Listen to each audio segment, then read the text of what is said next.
season marks a new beginning. New heights will be reached. New records will be broken. A new champion will be crowned.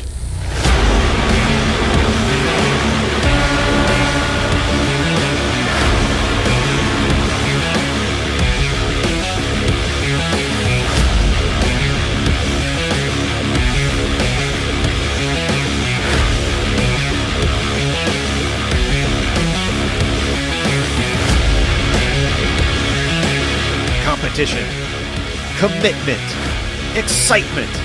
This is Lionheart. You're watching the premier American Open Wheel Series on iRacing. The Lionheart IndyCar Series presented by First Medical Equipment starts now.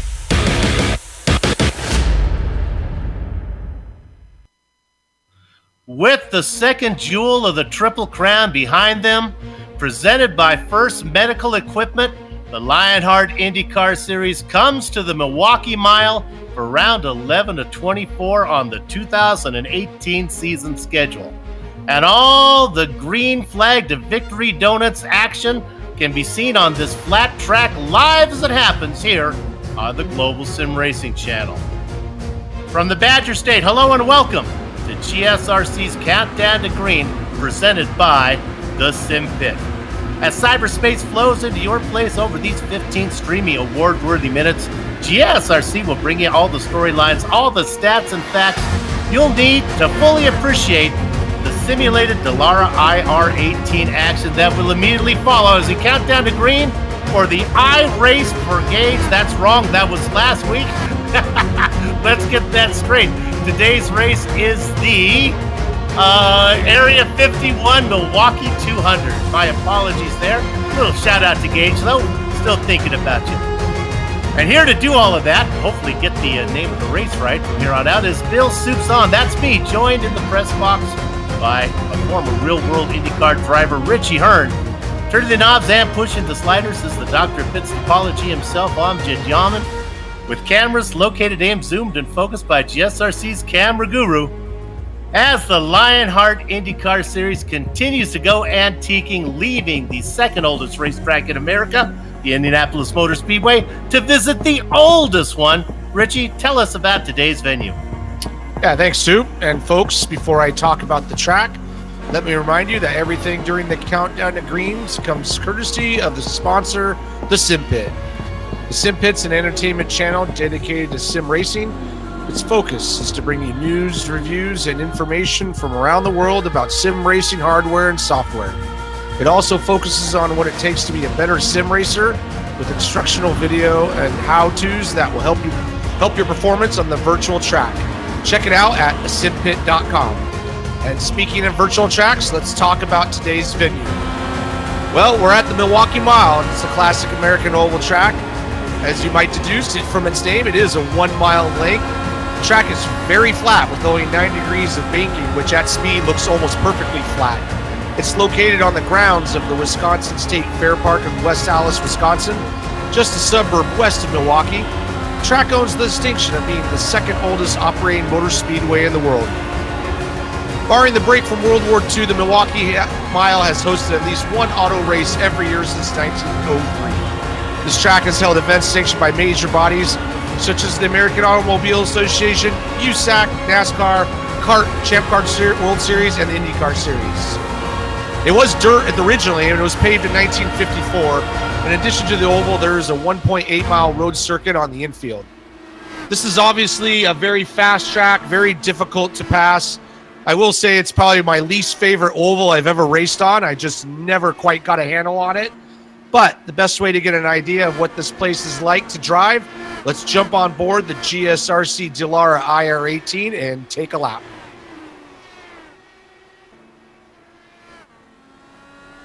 Hello everyone and welcome to the Global Sim Racing channel. I'm Brian Yazzer, taking you for a spin around the historic Milwaukee Mile in the GSRC IR18 IndyCar. Without further ado, here we go. Down the front stretch to this very flat 1 mile oval, taking a wide entry down into turn 1, bringing it right down to that rumble strips and kind of catching that double apex. Drive it straight off the corner as possible to maximize your speed from the middle out. Then Down into turn 3, same thing. Find that rumble strips after that late entry, try to drive it straight off. Milwaukee will tend to kind of trick you and think that you have to hug that bottom all the way around, and you really don't. Now, with it being so flat, there's not really too many grooves. You might see guys maybe run a lane and a half off that bottom and try and get a straighter run there, kind of depending on the setup that you run. This is the iRacing default one.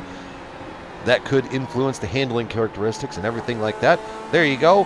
Flipping it through the middle of 3 and 4, off of 4, down the front stretch, and across the line.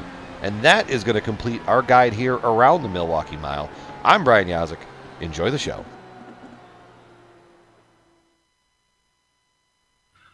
A lap around the Milwaukee Mile. The first driver to do that 10 score today will be the winner of the Area 51 Milwaukee 200. That is our race today. Certainly good to have Area 51 on board sponsoring this thing.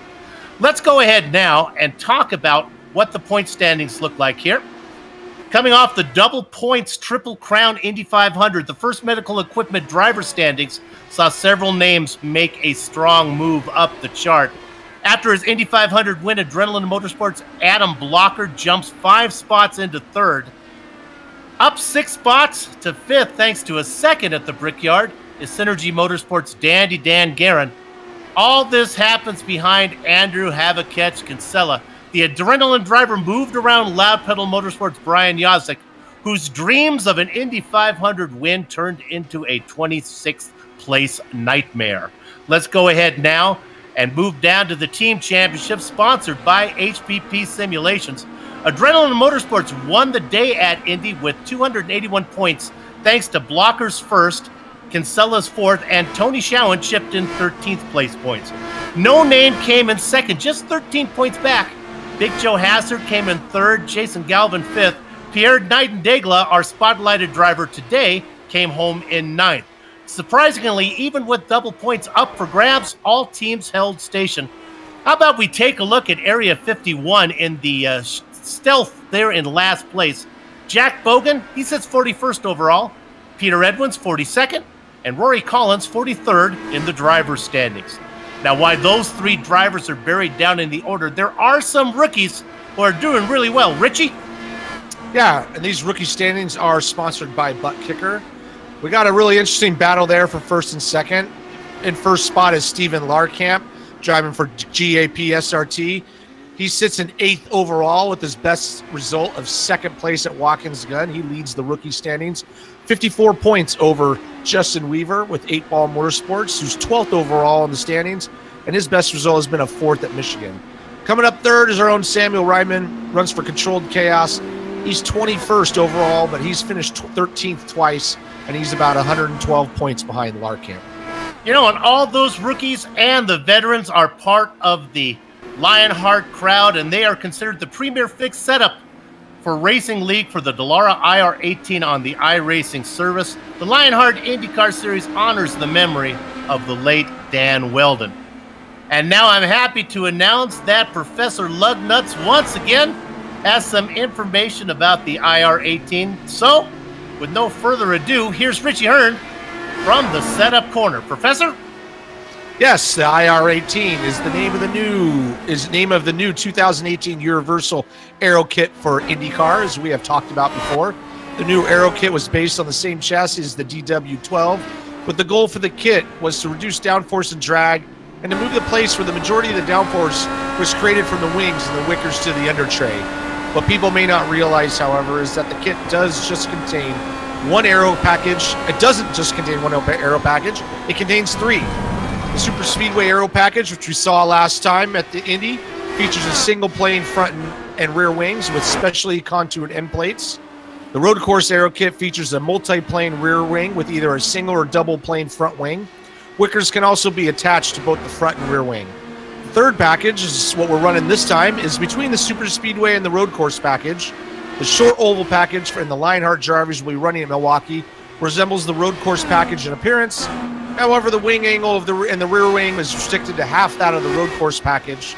This effectively limits the amount of downforce you can also put on the front of the car in order to keep the setup balanced. The reduced downforce puts a premium on mechanical grip and tire wear. You know, I'm hoping for a fourth package, the one that gives lots of downforce as you try to limp the car back to the pits. That's the one I would use a lot, get the most out of that one. All right, since we talked about the track, we've gone over the points, visited the setup corner. Let's move along now and look at the series details. Yep, and these series details come to us thanks to the Sim Pit. We are in Season 6 of the Lionheart Series. We're round 11 of 24 with 3 drops available. We're obviously running the new Dallara IR18. The setups are adjusted, but they are fixed, and we're working on a cash and prizes totaling $6,402. And perfect timing. We finish up all of our housework just in time to have qualifying get underway. We got a large field here today. We have almost like 34, 35 drivers. Don't have an official count, but it is full. We're looking there at Brandon Limpcomb, and he's going to be first out on the track. Yeah, with this many drivers on this track, it's going to be tight and crazy. And I wouldn't be surprised to see quite a few wrecks, unfortunately, because it's hard to get around this place and not spin out or hit somebody. There's a hot shot newcomer that we've been looking at, Tyler Groff. Hasn't put in a lot of races in this series, but he has been very competitive, racing a lot of times up within the top 10. Had a good run at Indy. And the big veteran, George Anzaldo.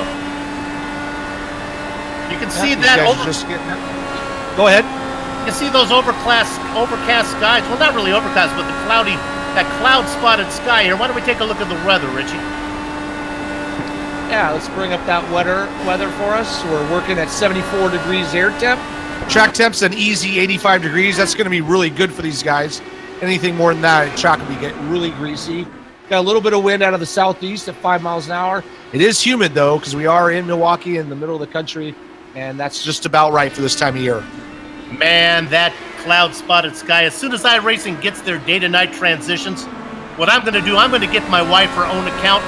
We're going to go right here to Milwaukee. We're going to wait for the sunset, and we're going to watch the sunset. You can imagine how beautiful that's going to look. As we ride on board the Area 51 Milwaukee 200 machine, this is Jack Bogan, racing for Area 51. Yeah, right now we got Brandon Linkerman up on the top spot. Oh, he just got beat by Jason Galvin. Oh, just by us. Oh, well, never mind. I'm going to stop with that. Dandy Dan up on top. I couldn't keep up. Yeah, they were coming in. I think he's safe there. The Dandy Dan's going to be there for a while. Of course, we're talking about Dan Guerin. If he didn't have bad luck, he'd have no luck at all. But my goodness, he had a great second place at Indy last time, moved him up the standings. Yeah, he had a great race there, led a lot of laps. He might have led the most laps, I'm not sure, but he did have a great race and just came up a little bit short there at the very end. Talk about another driver who was looking to steal a win. That is Brian Yazik, and he moves to the top here at Milwaukee. Yeah, he's our first driver dipping into the 22nd bracket with a 20.960, just ahead of Justin Weaver. Richie, I remember Mario Andretti years ago talking about diamonding the corners here at Milwaukee. Is that something that maybe these guys want to think about doing or not? Yeah, you can't really do that now. The cars are so fast. It's just about arcing it in a certain way so you can get that straight line off the corner. And unfortunately, like turn 2, that wall on the exit comes up really quick. So if you turn in a little too early, you're going to find that outside wall. And, you know, it's definitely a tricky place. The fastest line is on the bottom, but as soon as those tires start to go away, you got no grip. So you got to be able to make those passes, running around people on the outside, which unfortunately forces you to really trust that guy on the inside. So it should be a real interesting race. I know it was always a very interesting race when I was running there. Can't imagine the creators of the track watching down from heaven, looking down saying, look what they're trying to race on our flat racetrack. We knew they were going to go this fast. Maybe they would have put in a little banking on the corners there. Not much here, huh? Well, it definitely made for a good racetrack. Setup was key, and just bravery. Honestly, I'm not afraid to admit it. I just was not brave enough to go into these corners flat out. And people like Michael Andretti and Paul, they just had a real good knack for this place. And I just wanted to get through the weekend and get out of there. You talked about the setups. We were hearing from some of the series organizers. This is a fixed setup, but they're unique. They adjusted for the track. the drivers are not happy with what the series organizers have given them today. So we'll see how this plays out. Well, it's a really tough compromise, getting the car to be fast but be stable. So I think we're going about 55 laps on a tank of fuel, and you know, you could be fast for a couple laps, but you'll be in trouble. So it's a real tough balance there. I think the qualifying is all done, so it's time to go racing. And of course, you know, when it is time to go racing, nothing beats the feel of a true hydraulic braking system, courtesy of the people at HPP Simulations. Designed and manufactured in the USA on state-of-the-art CNC equipment, HPP hydraulic pedals and their accessories set the standard for simulation racing. For more information, please visit hppsimulations.com. And now let's go to the HPP starting grid. We got time. Let's take them two at a time here. Brian Yazik and Adam Blocker make up the first row. Richie? Next row is going to be Justin Weaver and Dandy Dan Guerin. Ken Hacker is going to be inside of Isaiah Dupree for row 3. Row 4 will be Jason Galvin and Joe Flanagan. Our top rookie sits the night, Stefan Larkamp. He's flanked by the points leader, Andrew Kinsella. Next up will be Michael Goodman and Pierre Daigle. Ian Adams sits in the Baker's Dozen spot inside of Ron Hacker. Row 8 will be Brandon Linkerman and Big Joe. Spots 17 and 18, Matthew Mercer and Dustin Wardlow. 19th to the 20th would be Woody Mahan and Joe Branch. Hidden Blackjack, it's Brian It's Not Easy Being Greenlee inside of George Anzaldo. Next up will be Jack Bogan and Michael Moeller in row 12. In the quarter century mark, Tyler Graff, he's going to be flanked by Bart Workman. Row 14 will be Ed Tutwiler and Chris Stouffer. 29th and 30th is David Cordy and Greg West.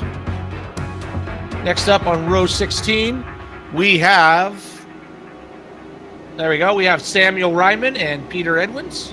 Row 17 is Bob Mikas and Scott Bolster. Row 18, Robert Bluen and Tony Schoen. James Kerhula did not put in a qualifying time in 37th. Vincent Blumenthal outside of him in 38th. And row 20, Scott Johnson and Brian Beard. Neither one put in a time either.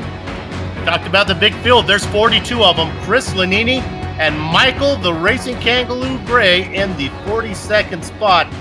Let's quickly look at our onboard cameras today, and we have 3 of them. The first one we have in the first medical equipment onboard machine is Brandon Limpkeman. He's racing in the number 73 car.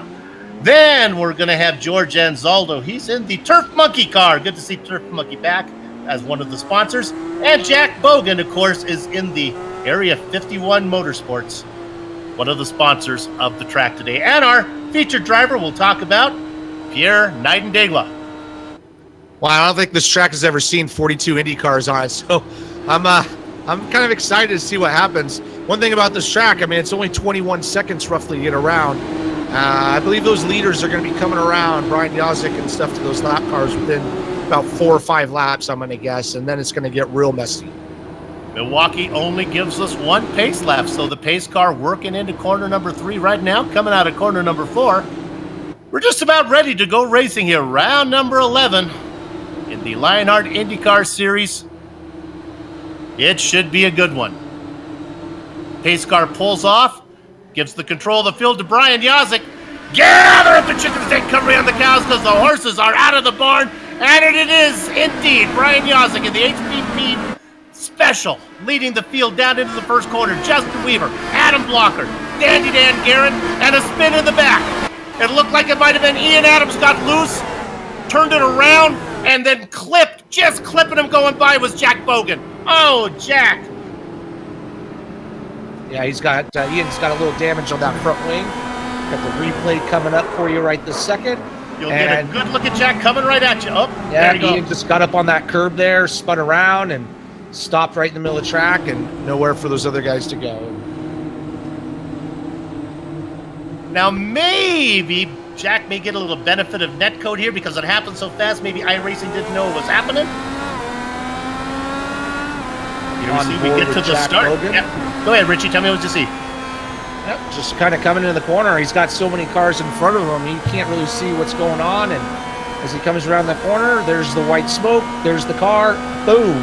Rips off that left side pod. And he'll have to get some repairs done if he wants to continue.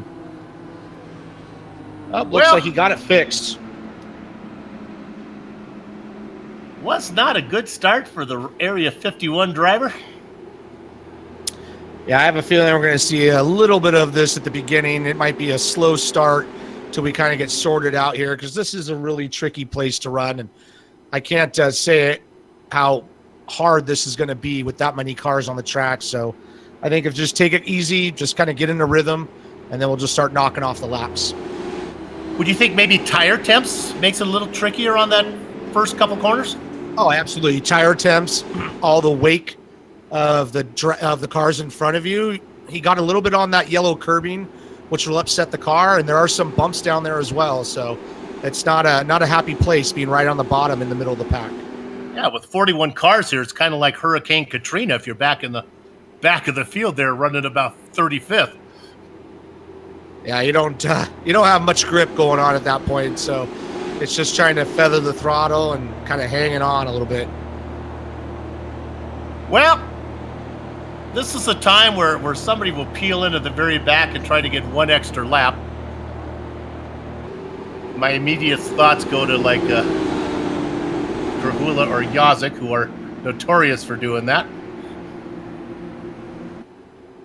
I don't know how much that's going to play in a part, because I think these guys assume that there's going to be a lot of yellows. So I'd be really surprised if we see any green flag pit stops. And one thing about this place too is that pit lane entry is very tricky under speed. It's pretty much just a hole in the wall. There's not much of a pit lane entrance. So under green, it'll be really tough. Well, let's take this opportunity to look at the race analysis and see exactly what we're dealing with here today.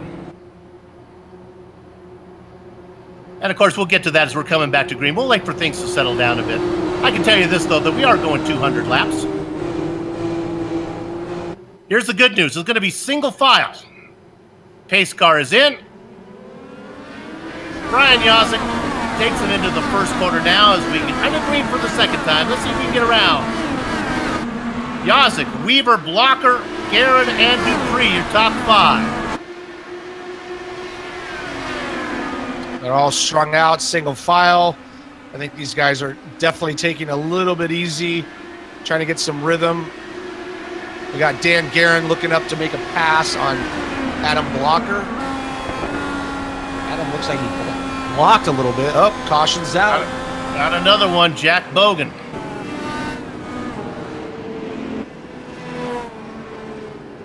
This looks like a self-spin coming out of 4. Right in front of George Anzaldo. Yep, just kind of lost it. I think you're right about the tire temps and just giving them a little bit of time to get up to speed. And when you're in that back of the back like that, I mean, you don't have much downforce, so you got to really kind of feather that throttle. Otherwise, you'll do exactly what just happened to Jack right there. Maybe Jack could have stayed on the brakes here. Would have kept the car from rolling back into the wall. Kind of reminds me of what I saw. Rich, you probably remember this spin at Indy that AJ Foyt IV had, where the car went around and he drove the entire front straight going backwards. You familiar with that spin? Yeah, I do. Long way backward. And just trying to do whatever he can to keep it off the wall, I guess. Well, Jack had it rolling backwards, but he couldn't keep it straight. It backed into the wall as he wallets the wall with a wallop. And now he puts it in the pits. All right, now, Jack knew that I wanted to get to the race analysis and didn't have time, so he's going to give us this opportunity now. We are going 200 laps.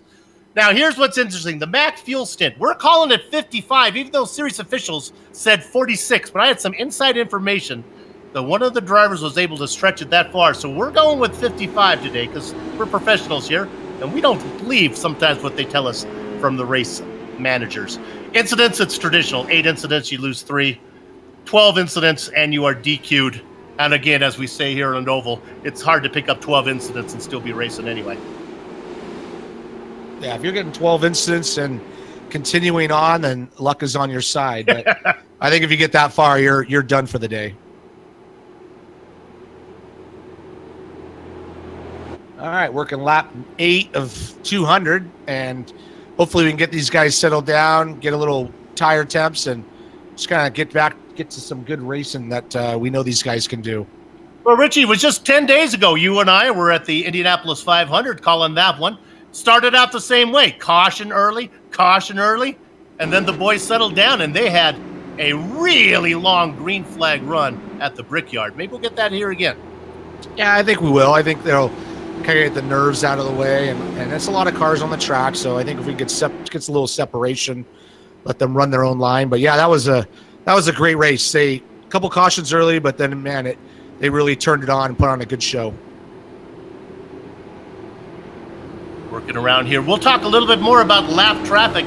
We're certainly going to see a lot of it. No fast repairs here at the Lionheart IndyCar Series. You break it, you bought it, and that's why we're going to lose a few of those drivers. Jack Bogan is gone. Well, let's try this one more time. Brian Yazek said, I did it once from a double file restart. I did it once from a single file. I think that's got it done. He's got that blue HPV machine. He's got it really going. A good jump from Yazek. And again, it's still Blocker, Guerin, Dupree, and Hacker, your top 5. Few drivers trying to work the inside line. One of them being Stefan Larkamp. Yeah, if you want to use that inside line, you got to do it early because once your tires go away, you're not going to be able to hold that down. So you can see these guys use it right down on that black tarmac right on the inside, and then you'll see them slowly fading up. Let me correct myself. That was Kinsella in that adrenaline machine on the low side. He was inside of Larkamp. Andrew makes that low line work, and he's really, let's stay on him. He's trying it one more time, as now he's coming up on Jason Galvin. Making hay while the sun shines. Yeah, he's right down on that curbing as well. Oh, caution's out. Workman, Bart Workman spins it.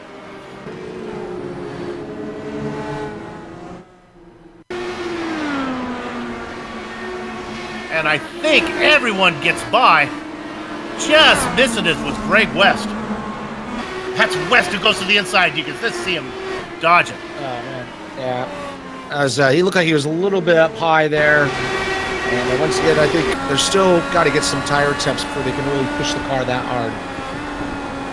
On board with Greg West here.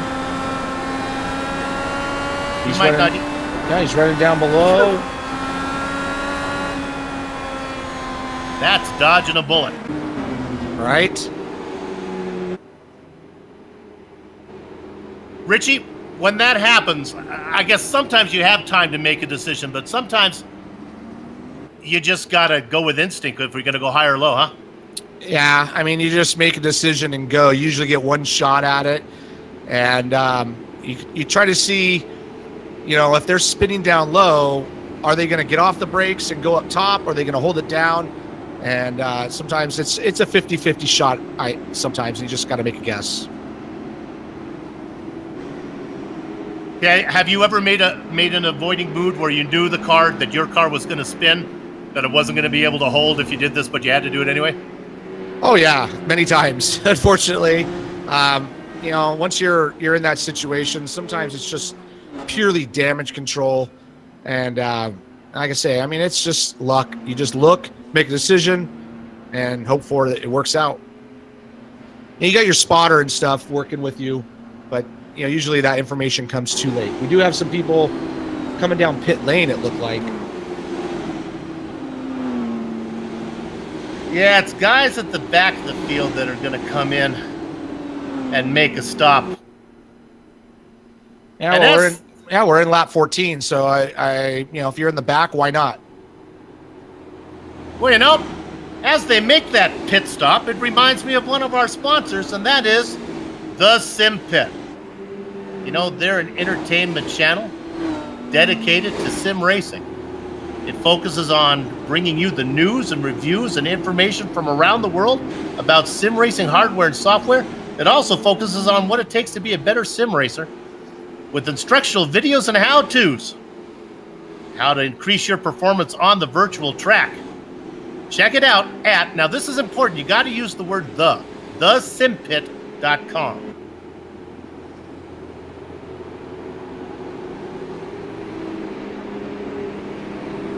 Always many here in iRacing, and I believe I continue to fool my Director here as I read a sponsor plug that really isn't on the script, so I apologize for that, Director. The Sim Pit will appreciate it.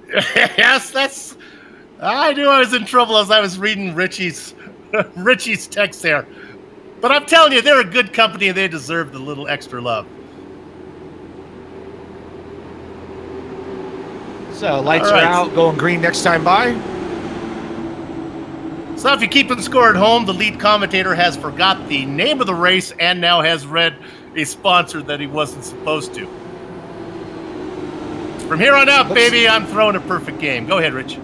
No, I was going to say, it looks like 21st spot and down have actually made a pit stop. So, you know, if we get going green, that might play a little part in this. 31st and down. Names to remember: Ian Adams in that group, Samuel Ryman, Tyler Groff. They'll get to go a little farther. We may see them leading a handful of laps here as they're going to run it long. Right now, the car has been reading the most laps. It's that beautiful pace car that pulls off. All right, we're going green one more time. Brian Yazek, Weaver, Blocker, Guerin, and Dupree. We got some aggressive moves going on in about the 6th place there with Ken Hacker, Jason Galvin, and Andrew Kinsella mixing it up pretty quickly. Of the drivers that are racing up front, the big movers, not many of them. George Anzaldo racing in 8th is up a couple spots. We got Jason Galvin making a move on Ken Hacker for 6th place. Got a good run up. Got some action for 2nd place as well. That's Justin Weaver on the outside. That green car, well, you know who that is. That's Dandy Dan Guerin. Yazek, Blocker, Guerin up into 3rd spot now. Yeah, Dan Guerin and Justin Weaver switching spots out there. Justin Weaver getting a good run on Dan coming off of turn 4. Looks like he's going to look to the inside going into turn 1 and completes the pass. Dan's hanging on the outside, keeping that momentum up, but Justin Weaver has that inside line for turns 3 and 4, so holding steady on that position.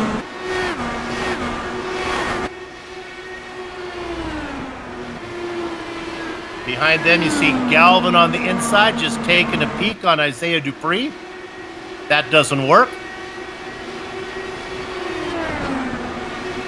Richie, I tell you, I'm seeing more failed attempts than I am successful passes. People diving to the inside. Here comes the guy who's been doing Andrew Kinsella. He's the guy who can make it work. Another caution. Oh, it's Woody Mahan.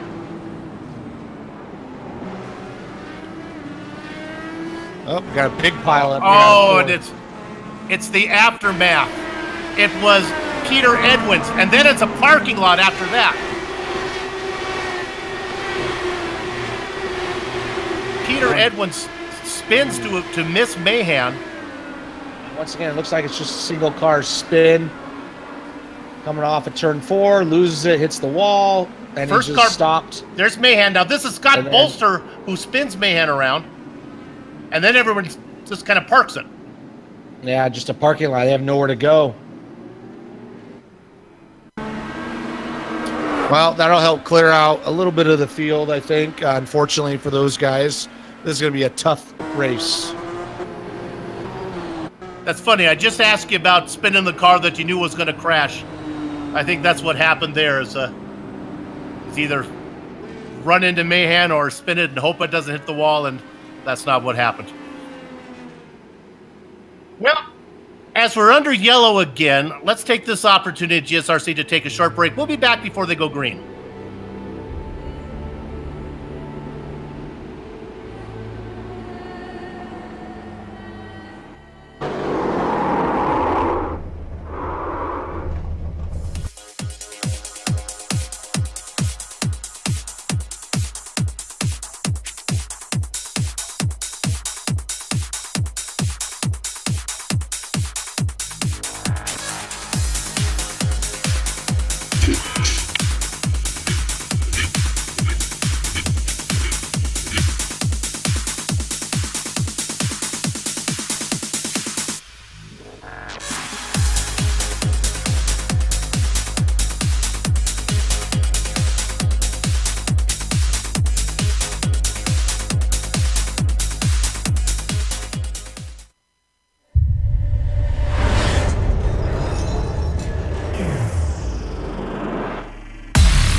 The Sim Pit is an entertainment channel dedicated to the world of simulated motorsports. The Sim Pit is a leader in providing the sim racing community with news, reviews, interviews, DIY pieces, and instructional videos to make sim racing a better experience for all. Check us out at thesimpit.com or go to YouTube and just search for The Sim Pit.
Presented by First Medical Equipment. Welcome back to the Global Sim Racing Channel's coverage of the Lionheart IndyCar Series. It's the Area 51 Milwaukee 200. We're under green for, I believe, now the fourth time, working lap number 27. He's led all the laps so far. It is Brian Yazek out there in the HPP Special. Yeah, they're all single file in the top four, although Justin Weaver's looking pretty hot on Adam Blocker. Got a really wide car in turn 4. And that pink car. I believe that's Isaiah Dupree. He's trying to run that high line, come out of turn 2 right at the moment. Running in 5th spot. We got Andrew Kinsella trying to make a move on Jason Galvin. He's running down below. He's got a good little run on him. Looks like he's going to take that spot. Move into the 6th position. Yeah, we talked about failed passes. That's what happened to Jason Galvin. He tried to make an attack on Dupree. It didn't work. Lost all of his momentum, and Andrew Kinsella says, thank you very much. We got more trouble. This time it's Tyler Graff, Robert Bluen, and Michael Goodman all involved in a 3-car incident. First car to spin was the gray machine. Tyler Graff. We may not be able to show you this one. It was farther back in the field. Those 3 cars all hit hard. Yeah, once again, off turn 4 there. It seems to be our trouble spot. And, you know, once that car spins and stops on the track, they're coming around so fast, and they just don't have anywhere to go. So we're kind of 1-car crash is turning into a 2, 3, 4-car crash. Well, Richie, you said you've never seen 42 cars, Indy cars race here. And honestly, we still haven't, as they are dropping quickly. We've already lost 5 drivers before that one. Jack Bogan, Bart Workman, Woody Mahan, Peter Edwins, and Chris Stouffer. I think we can add 3 more. Robert Bluen, Tyler Graff, and Michael Goodman. You're scoring at home, you guys in Soup's Clipboard Army. Mark those 8 cars as out. Can we get it? Is the camera able to get on car number 99? This is Michael Goodman coming into the pits. He needs butter and a hammer for the way that car is crabbing right now. Here it comes. Yeah, it doesn't look right. So he's missing rear wing, front wing's all trashed. It's not going straight. He's still trying to get to his pit box, though. So more power to him, but I don't think they're going to be fixing that anytime soon. And he exits the car. Bet you it turns left well, though. Right? Well, working lap 31 of 200, and like you said, the car that's led the most laps, I think, is the pace car so far.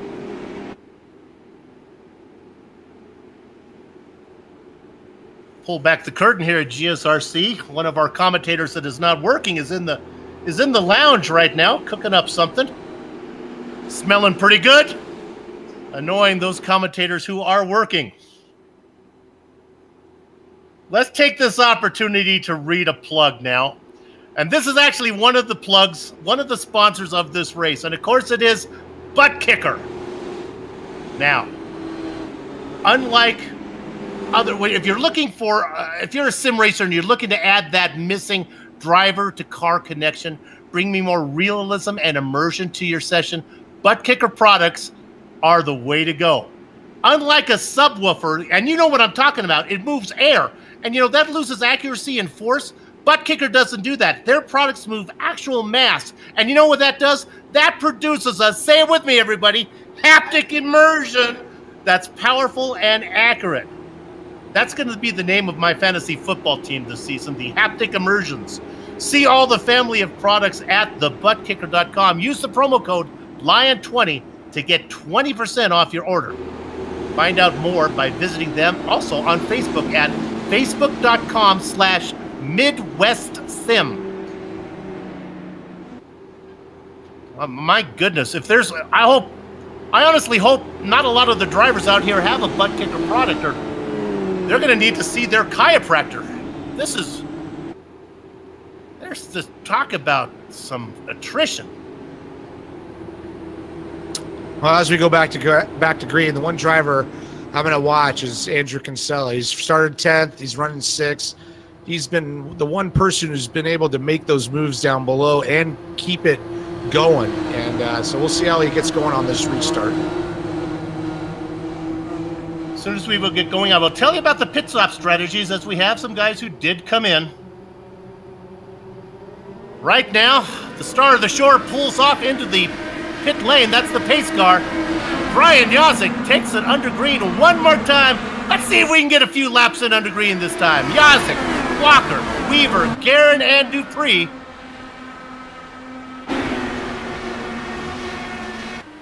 You heard Richie talk about it. Kinsella, have a catch.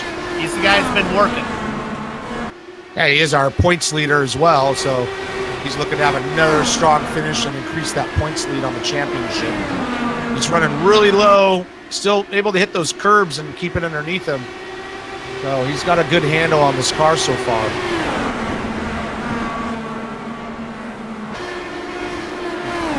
There is one car, Joe Branch, racing in 22nd. He's on an 11-lap stint. Everybody else who pitted, they're on like a 5-lap stint.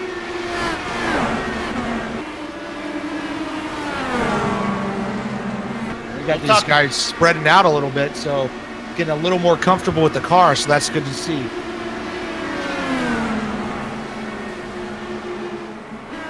That was close right there on your screen. David Cordy and I don't know who was in the other car, but they got real close going into turn 3. Sent that one car almost to the outside wall.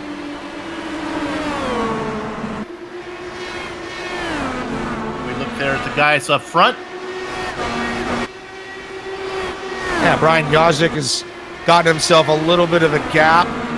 Half a second gap doesn't sound like a lot, but when the track's only 21 seconds long, it's quite a good chunk of that. These guys are separated out pretty much by half a second, 3/10. Get back to Andrew Kinsella, though. He's working hard on Isaiah Dupree. He's looking to make a move on him going into turn 1.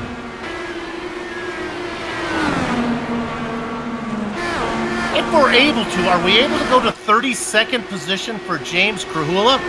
We got to talk about Mary Quite Contrary here. Once again, he's on that alternate pit strategy.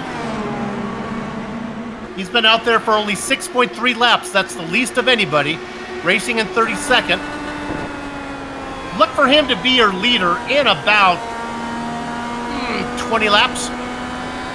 Yeah, if we can stay green, that's going to be a huge thing because it takes about 29 seconds to do a full stop, and that's obviously more than a lap. So this could work out for him if we can keep these guys going. If you watched our Indy 500 coverage, he had that race in the bag. He was in pretty good position there on an alternate strategy until a late yellow came out and ruined the plans and schemes of a handful of drivers. Look at this battle for 6th. This is a Isaiah Dupree. He was in 5th. He's starting to go the other direction now. The guy on the low side, that's Jason Galvin, working hard. Yeah, Andrew Kinsella got by Isaiah Dupree not that long ago, and now it's Jason Galvin's turn to be working on that car, that 93 car on the outside. Looks like he's got position. He's going to drive it in a little bit deeper to turn 1. But you know what? Isaiah's doing a good job on the outside, keeping that momentum going. So a nice job holding Jason Galvin off. Again, gets the dive in. Can't get the run off. Yeah, you almost have to dive bomb people to make these passes work. And that's what makes it so tricky, because you just drive in so deep. And if that guy can stay to the outside of you, you have nowhere to go. Richie, do you think Galvin's on borrowed time there, working that inside line? You can only do that for so long. Oh, we got a pass for the lead. Look at this. Wow, that happened fast, because it's just not that long. I was saying Brian had a little bit of a gap, but here comes Adam Blocker holding on the inside. They are starting to catch up to lap traffic, too, as you might be able to see up front. Jacek is going to pin Blocker down there and make him use up his stuff. Right behind them, we got Justin Weaver. Yep. Nowhere for Weaver to put that car.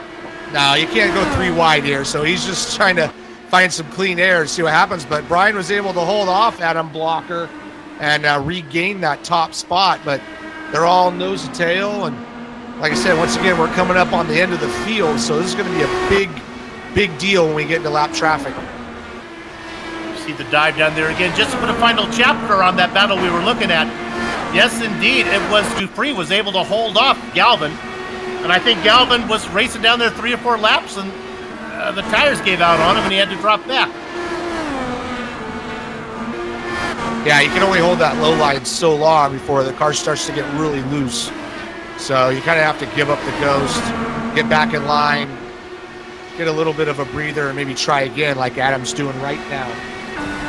Richie, you had a real-world career that saw you race up front for races, and also, let's be honest, saw you race in the back for some races. Right now, if you're Mitchell Moeller, what do? You just want to keep the car up high, let it go underneath you?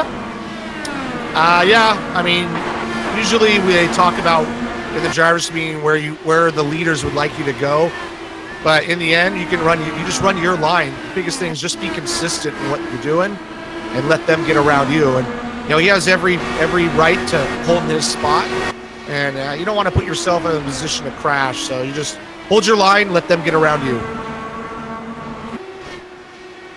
Well, this is going to be interesting because passing has been tough, and it looks like Moeller is going to keep the outside. So if Jacek's going to do it, he's going to have to do it on the low side, and that's just what Adam Blocker's trying to do right now.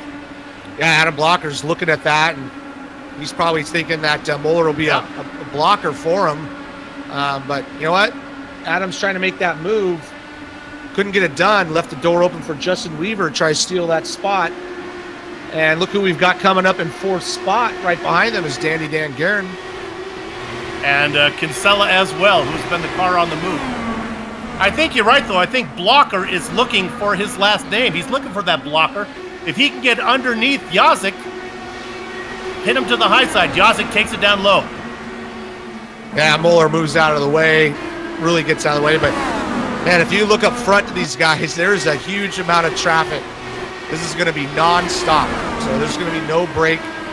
And there goes Blocker, still trying to work that inside lane, but Brian's able to hold on to the outside of him. As your tires get worn, that outside lane is where you want to be. Well, there is one series that we do where we have the back. Oh, Samuel Ryman is loose! Right in front of the leaders! Noses it into the wall. I was just going to talk about doing a back marker review, and the leaders were going to be able to do that for us as they work their way through the back markers. Samuel Ryman might have been feeling the pressure of the leaders coming on him. Yeah, looks like right there just gets a little bit of understeer and then snaps to oversteer, locks it down, but unfortunately noses into the wall. I think we're going to see some people pit, though. I think we'll see all the leaders pit, if I'm not mistaken. I would think so. Richie, everything we've seen has been corner 4. Is corner 4 really that much different than corner 2? On the map, it looks the same. Yeah, it's just the perception when you come off the corner. If you're running that high line, like in turn 1 and 2, you turn in early, you drive down the bottom, you got room. Turns 3 and 4, you enter high, and then that wall comes up to you quick, and so sometimes you overreact. All right, as Richie said, all the leaders are in. Oh, Dan Guerin's going to beat Justin Weaver out of the pits, so he's going to get a free pass up to 3rd spot, so nice job to him. There are some guys who stay out. George Anzaldo.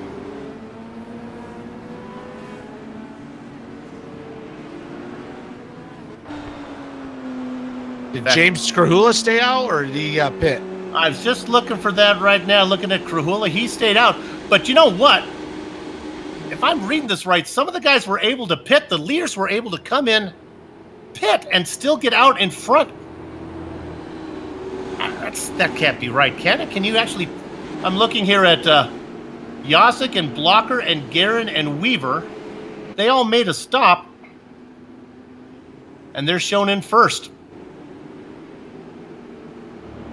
And Krahula comes in.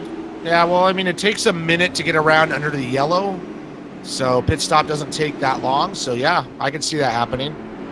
The pit lane is very short here, so it's about 29 seconds to make that pit stop. So the one driver that stays out, that's George Anzaldo. And he's got to be thinking, well, I'll stay out and I'll find myself in the lead. He finds himself in 6th. Between Kinsella and Dupree. Yeah, it looks like he pitted about 25 laps ago, so he's working about half a stint right now. Let's go ahead and cash in on our spotlighted driver before something happens. And Lord knows it's amazing he's still out there with all the attrition going on. We're going to talk about Pierre Nightingale. Bring those up to you right now. He's been racing here in the IndyCar Series for a long time, 89 starts. You see that he's had 1 pole. Doesn't have a win yet, but I can tell you, I did a little research on him. Even though he doesn't have that win, he does have a 2nd place twice at Homestead and once right here at Milwaukee. You see his top 5s and his top 10s. He's all-time. 5th all-time in top 10s with 37. His best result ever was back in Season 2. Talked about that 2nd place. So there you have it. It's good to see that Pierre Nightingale able to survive the jinx of the spotlighted driver. Now we're going green right here. I was going to say something about George Anzaldo. If he can hold steady, he's looking good. He's moved up from 22nd to 6th spot. If he can just hold steady and get a quick yellow flag, you know, it might be a good move for him. But he's kind of getting swamped right now by the guys behind him with fresher tires. Yeah, he's on the low side. I can report that, yes, it is Brian Yasik out in front. Oh, cars are going around him left and right. Galvin Daigle goes around him. Yeah, it's right now at this moment that if you're George, you're thinking, oh, that was a mistake. But you just got to hold steady, not cause a wreck. He still has moved up, 12 spots from the starting position. So if he can just be careful, it might work out for him. Up front, I'll run down your top 5. Yasik, Blocker, Guerin, Weaver, Kinsella, all the usual suspects. Let's talk about the back half of your top 10. Give a shout out to Isaiah Dupree. He's been able to hang on up there. Racing 5th or 6th most of this race. Jason Galvin, he's back there racing where he has been most of the time. We talked about Daigle in 8th. How about the rookie, Stefan Larkamp, holding on in 9th. Now, Ken Hacker had a great qualifying. He sat inside of row 3. He's fallen back a little bit, but still inside the top 10.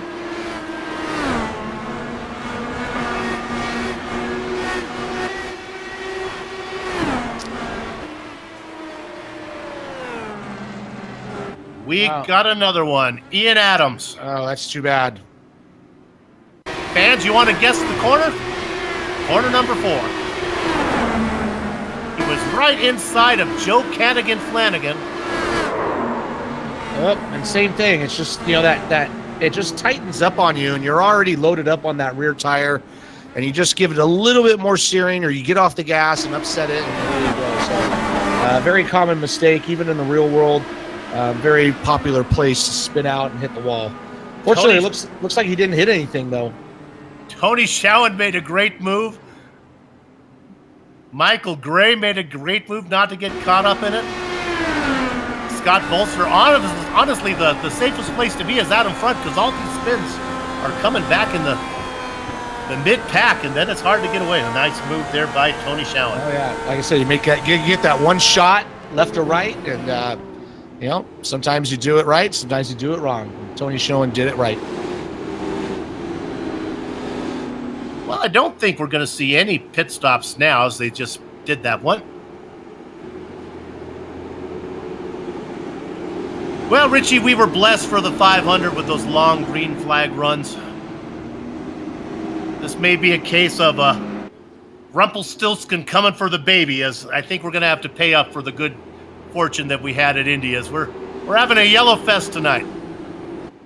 Yeah, unfortunately, and I'm not surprised, just kind of the nature of the track, and these guys are doing their best job out there. It's just a tough place to run, and fortunately, once we do get going green, the laps go by quick.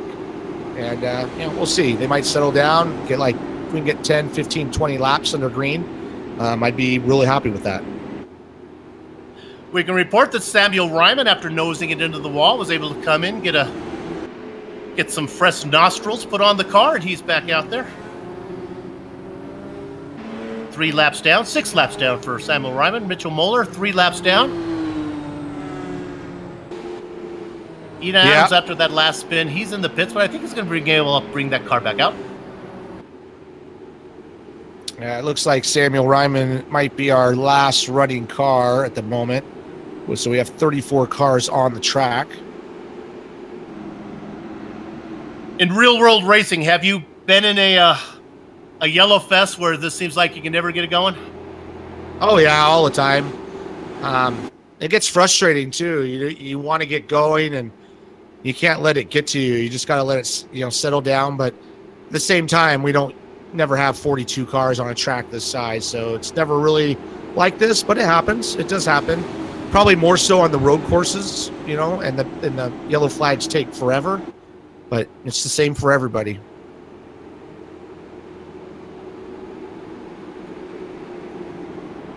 Richie, is it fun to race?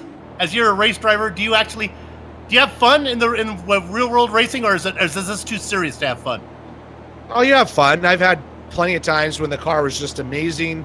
You felt like you could do anything you needed. Everything went right, and you leave with a smile. And there's times when it doesn't go right. Even if you'd finished well, you had to bust your butt. And, you know, it is a job, you know. So, I mean, you got to realize that there's a lot of people counting on you, not just your sponsors, but everybody on the team. And so, you know, you got to take it serious, but you got to have fun with it, too. If it's not fun, you know, why do it?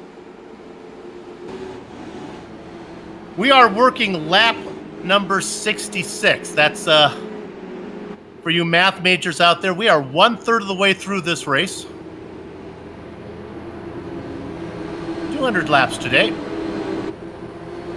We're going to stay here. We're going to bring this to you because the lights are off the pace car, and I feel a long green flag run coming right now. So I hope you're in your chair. I hope you got your snacks. You freshened up your non-alcoholic drink. Pace car is in. Chug-a-lug makes you want to holler, hi-do! Brian Yazek takes him in to lap 67. We're going to have a long run this time. Blocker is really loose. He's going to lose second spot. Dan Guerin gets a run on him. Yeah, they just got new tires, so, you know, just like at the beginning of the race, it's going to take a little bit to get some heat in them. We got a good battle, though, going for these guys. Oh, no. Got a caution out there. It is Jason Galvin this time. And same spot, coming off of turn 4, noses into that inside wall. somebody forgot to get their yellow flag spayed and neuters, because we have just a litter of cautions right now. Jason Galvin puts it in, and I think this one hurt the cars. I think his left rear tire is bent up. Let's ride along with the Bakersfield driver. Going down low, and you can see he gives a little bit more steering right, and then just gets on the gas. Here we go. And then, unfortunately, he doesn't lock it down, and he just kind of backs it into the wall. So I think if he would have just locked it down, he might have stayed out of the wall. But unfortunately, he's got some damage. He's going to have to try to come in and fix. Well, you heard us talk about it earlier that the drivers were not all that fond of the setup, and I wonder if maybe that's one of the things that's going on here, so this can't get a feel for it. Yeah, but it's the same for everybody. So you just got to learn how to adapt. You know, when you're running a fixed setup, you might have to change up the way you're driving. And, you know, one thing I noticed is a lot of those guys on the spins, they're coming off that corner real narrow, real tight, and it's just catching them out. And I think if they just move up a groove or two and kind of take a little less angle, it might be a little bit better for them. What they should do is red flag the race, and then all the drivers who have spun out of corner 4, they can all get together and explain what's going on, and maybe some of the guys that haven't spun out of 4 yet will realize to stop doing that. Yeah, I don't think anybody's helping anybody at this moment. It's all survival. Well, one guy who seems to have it figured out is Brian Yazik. He's just been out in front the whole time. Well, yeah, those top 4 guys have been. Adams has challenged him for the lead, and Dan's moved himself up. Andrew's come from 10th to 4th on the track, and those guys seem to have a good handle for it. Same thing with Justin Weaver, and But once again, I think they're just being a little more patient than some of the others.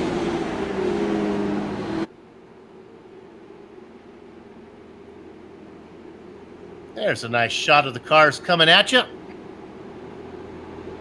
I go back to George Anzotto. He's holding steady at that 12th spot. So, you know, that pit stop or that non-pit stop, you know, seems to be working out for him at the moment. Carrying one of our onboard cameras there. Got Brandon Linkerman with another onboard camera.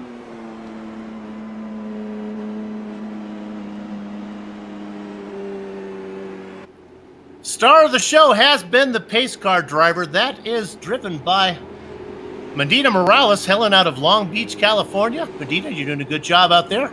Good to see you.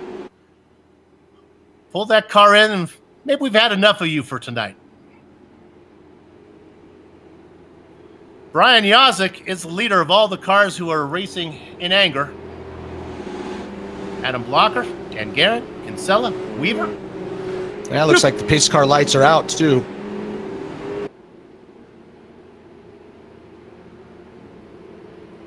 I keep a ready clipboard to here. Try this again.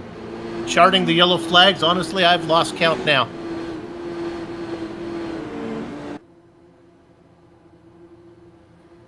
So as we come around, working lap number 72 when we go green,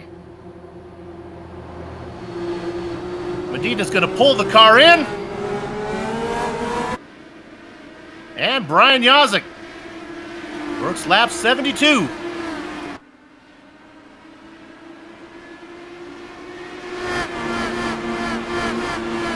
All single file up front for the moment. Boy, again, drivers are making a stab at positions, but they just can't get it.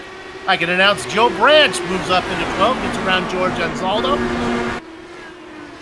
Got a good battle here for 18th with Bob Mikas and Brian Greenlee. Saw Brian Greenlee get real loose off of 4 and almost lose it.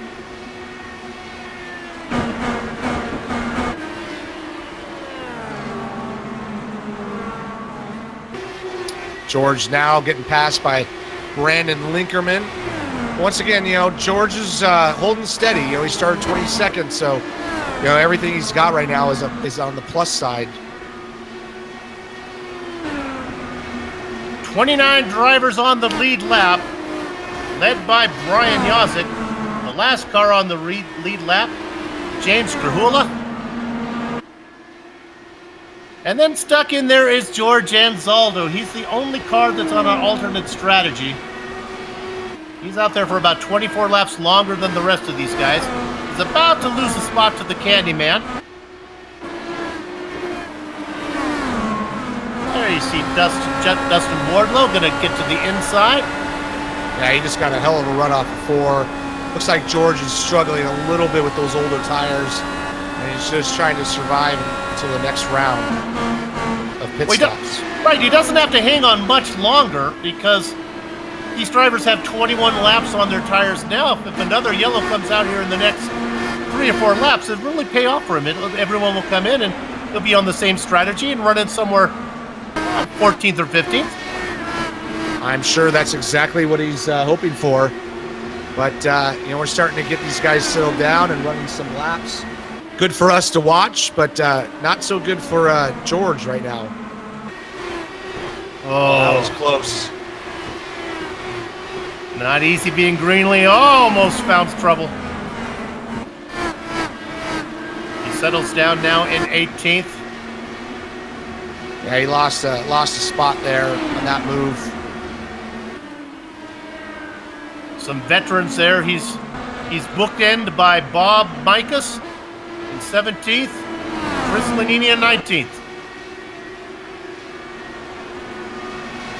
Now there was a attempted pass on P5 with Isaiah Dupree. He's trying to work the outside of Andrew Kinsella, but Andrew was able to hold that inside line and hold off Isaiah. But he's still trying. He's going back to the outside. And now he's working Andrew over a little bit. Going up front, we're going to see Brian Yazik. He's pretty close to Cal. No, they're not. They're coming in. He's got clear track in front of him. Brian Beard and Samuel Ryman both pull off into the pit lane right as the leaders were coming.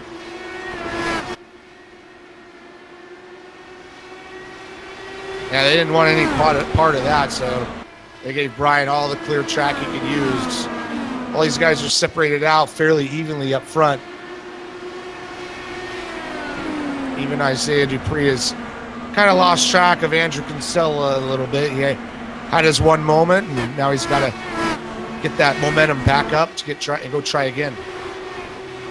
Let's go ahead and look at 24th position. This is a fun little battle. It's a 3-car battle led by David Cordy, Michael Gray, who has a good run on the backstretch. Let's see if he forces the issue here. Nope. And then Tony Schowen. Gray, look at Gray lose momentum. That gives the opportunity to Schowen, but of course they have to do it off of 4, which has been dead man's corner. Yeah, and as he goes down below like that on the low side, that's really tricky. So really the place to be is on that middle to high groove. But unfortunately, if the guy in front of you is running that groove, you got to go down below to make that pass. Schoen's going to try again right here. And just not able to keep the momentum up to make that move. Then we got Michael Gray making the move. Going, yeah, Michael Gray going. But when you fail, like Gray just did, you lose all your momentum. And then Schoen, if he wants it, he can force the issue. He does. Tries it in deep. You almost got to do a slide job almost and come up, cut him off just like he's about to do, just like that. That's kind of the way you got to do it. It's a classic move here in Milwaukee. Now that yellow car, that's Krahula. Once again, if you attack and you don't make it, not only do you not get the position you were after, there's a good chance you're going to lose it to the guy chasing you. Krahula on the low side. The reason we're looking at these guys is because it won't be long until the leaders come up on them.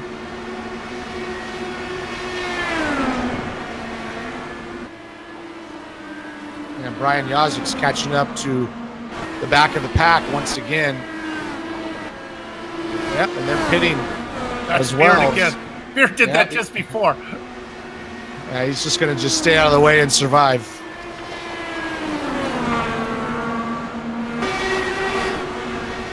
So Yazik is your leader. He's got about a half a straightaway before he gets to Mitchell Moeller and Scott Bolster. They battle for 29.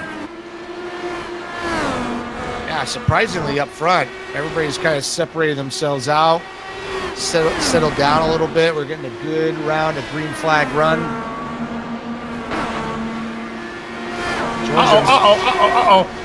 Brandon Limkeman. Now, I think it was net code. This one looks weird. This is, watch, we may actually blink away here as we're on board with, let's see if we stay with us all the way. Yep, now it blinks away, and now something goes wrong, and he puts it on the inside wall. That one didn't look right.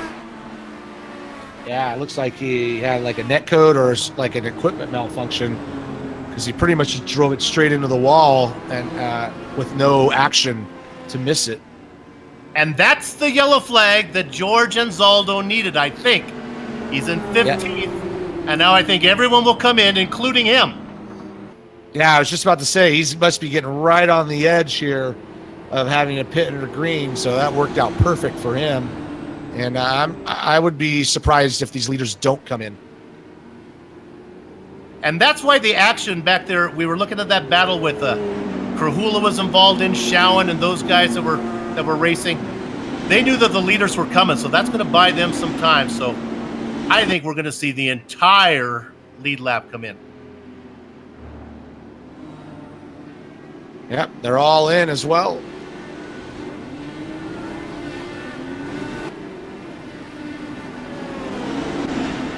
Looks like everybody's leading. Well, I give up with this guy. One guy stays out, and it is James Krahula. Well, I tried to figure out what Krahula is thinking. We'll go ahead and take this break. When we come back, I'll have a strategy planned out for you guys. Back in a few.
The SimPit is an entertainment channel dedicated to the world of simulated motorsports.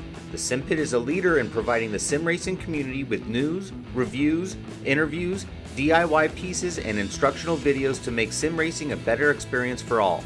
Check us out at thesimpit.com or go to YouTube and just search for the SimPit.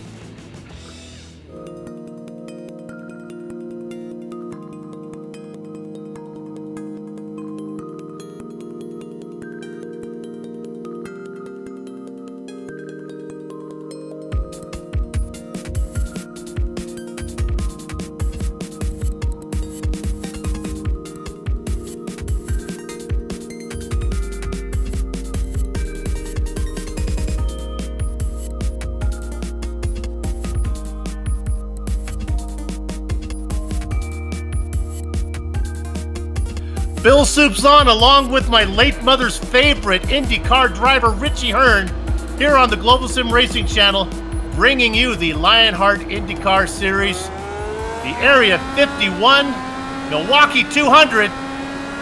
Brian Yosick is your leader. James Krahula did indeed pit.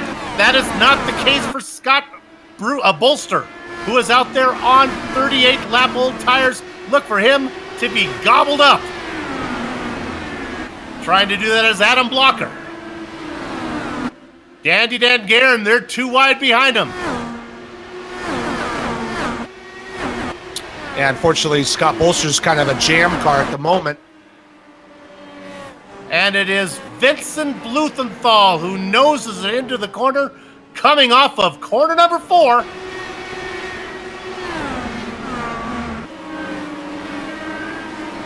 And oh my. Gets out wide, yanks on the steering wheel, gets off the gas, and Away we go. I think every yellow so far has been out of turn 4 except for that first one. Bluthenthal trying to limp that crustacean around the track into pit lane. Ouch! We believe it is one more stop from here, boys and girls. Yeah, if we have a miracle, we go green the whole way. It will be one more stop. But I think tires are a bigger issue than the fuel. So I think these guys will go 20 to 30 laps. If a yellow flag comes anytime after that, you'll probably see them pit.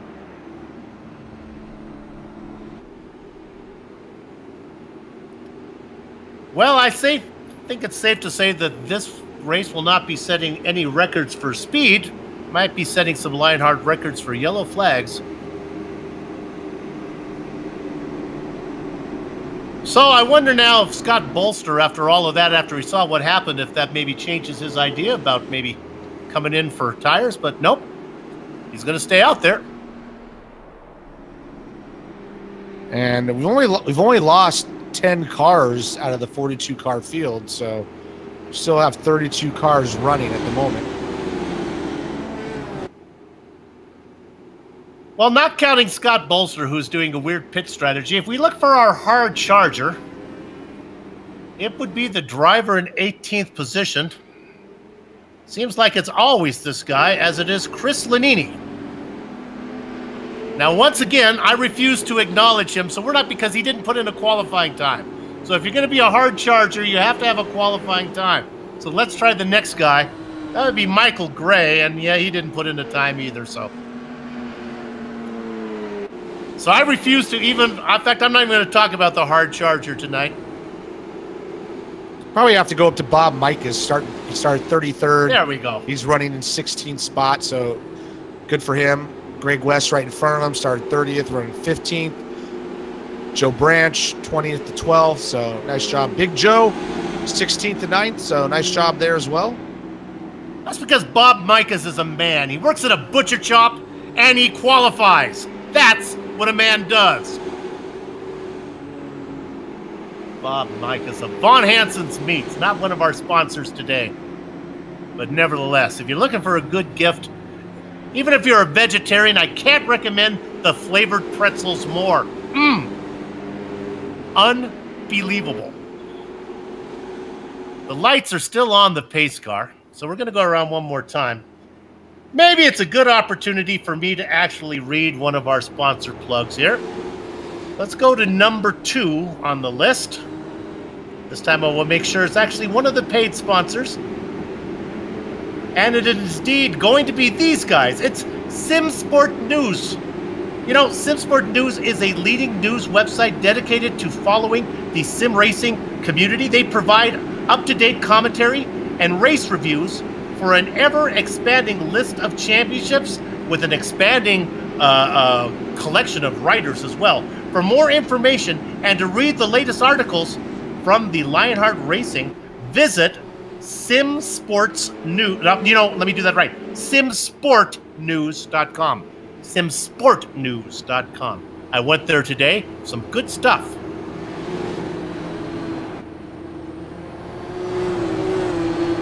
All right. Once again, the lovely Medina Morales will pull the pace car in, and this time we're going to go racing as we have reached the halfway mark. Brian Yazik working lap number 100. Adam Blocker got a good restart. He's able to get right behind Brian, but Brian gets that run off of turn 2. Kind of gaps him a little bit, and that's going to leave the door open for Dan Guerin creeping up on Adam Blocker for that second spot. He's going to get a good run off of 4 here. Oh, got a big battle right behind them as well. Yeah. Big cluster of cars. Get back where Scott Bolster is the cork in the bottle. Kinsella sneaks his way through. Justin Weaver is able to squirt through as well. Bolster now back to 6. Our spotlighted driver, Pierre Nightingale, trying to find a way around to get up into 7th. But here comes Isaiah Dupree and Big Joe Hazard. This is the farthest back we've seen Dupree all race. He's been racing 5th or 6th. Daigle makes the move on Bolster.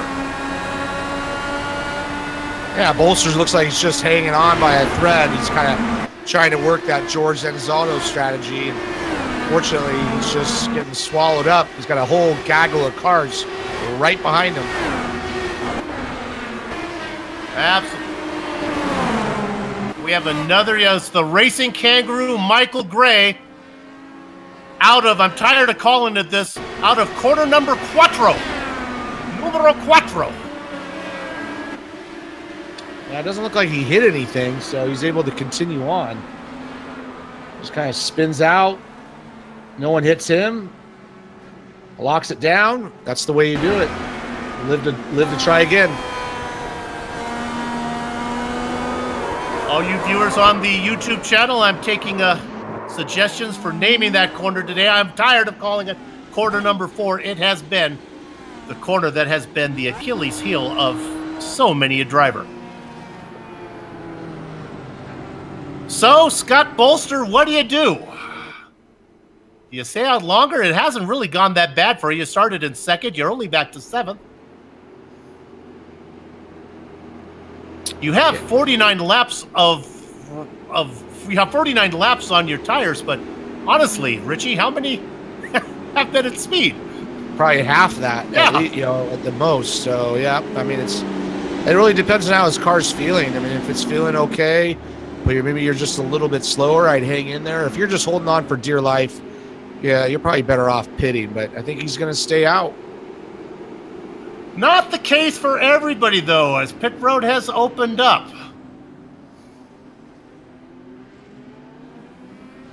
Michael Gray, Scott Johnson, James Krahula all coming in.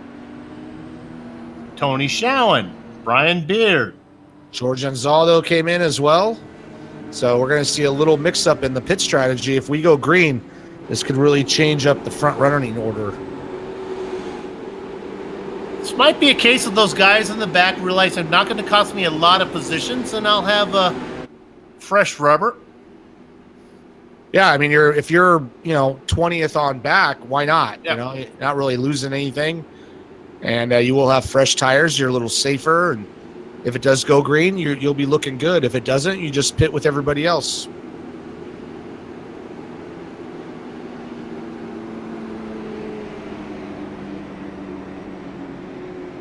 Yazik, Blocker, Guerin, Kinsella, and Weaver. Out of those names, the only one that I'm not really used to calling is Justin Weaver. He hasn't been racing inside the top 5 that much. Daigle in 6th. Bolster, Branch, Dupree, Big Joe Hazard round out your top 10. Top 18 drivers have all stayed out. Last one being David Cordy. Yeah, it looks like the lights are still on the pace car, so we're going to go one more lap. Let's go back and look at car number 36. This is Greg West. Why do we care about him? Well, I apologize. I was going to tell you that he's the leader. He is the leader of all the cars that just made that stop. Just ahead of the Candyman, Dustin Wardlow.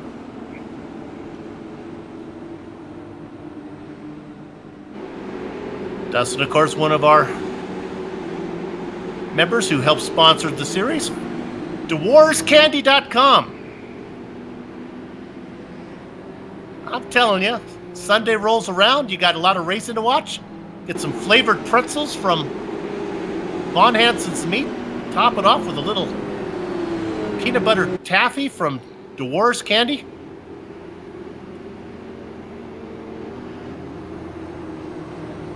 It sounds like a lot of sugar and carbs there, Soup. Yes, well, my racing days are behind me. All right, lights are out. We're going green this time. Coming out of turn 4.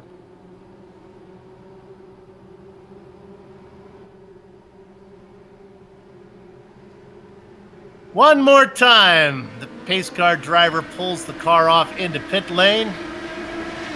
And Brian Yazik, like he has done so many times before, gets the field back up to racing speed. Oh, we got a spin. Pierre Daigle, I believe, spun right in front of Scott Bolsher. That's unfortunate. He was having a good run right there. The curse of the spotlighted driver. The plus side is it was in turn 2 this time, not turn 4.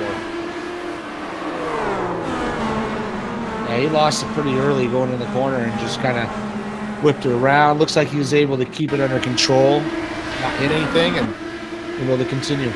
Boy, I tell you, a dozen drivers dodged the bullet on that one as he spun in front of a crowd of cars. Luckily, Daigle's no-name racing machine did not spin back up onto the tarmac, rather went down into the grass. Yeah, it looked like he went into turn 1 just a little bit faster than he normally was, and just lost the rear end, but fortunately he's able to continue on here. So the lovely Medina Morales brings the pace car back out in front of Brian Yazik. Yazik has spent a long time behind that pace car today.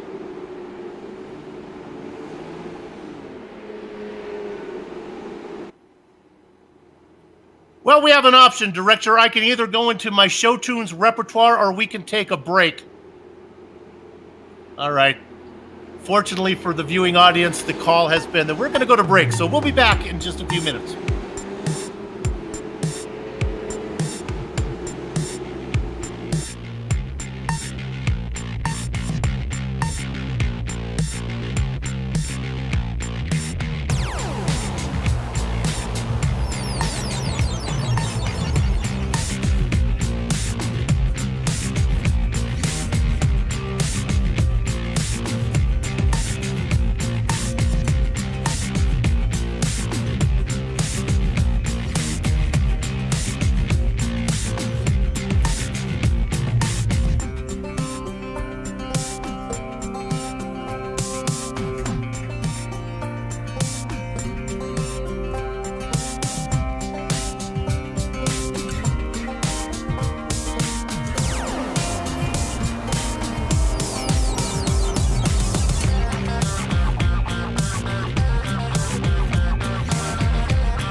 If you're still with us, God bless you. This is the Global Sim Racing Channel's coverage of the Lionheart IndyCar Series Area 51 Milwaukee 200.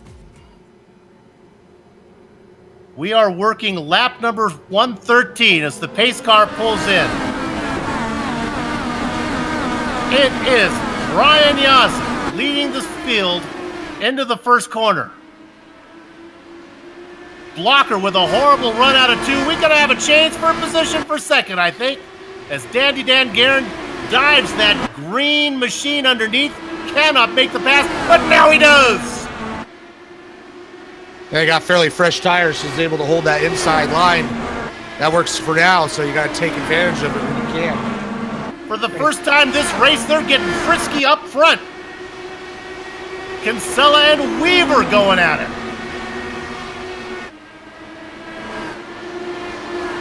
Yeah, Justin Weaver all over the back of Andrew here, coming down the front stretch, looking to make a pass. He's looking to go on the outside of turn 1, but not much room there, so holds off, gets a run off of 2. Maybe he'll make a dive bomb move here into 3. Here he go. Not quite, not quite. He's not giving up, though. No, he is not. He's working Andrew over pretty good, but Andrew was able to run that low line really well in 1 and 2. So he's kind of taking that lane away from Justin. He's going to have to make Justin work for it on the outside.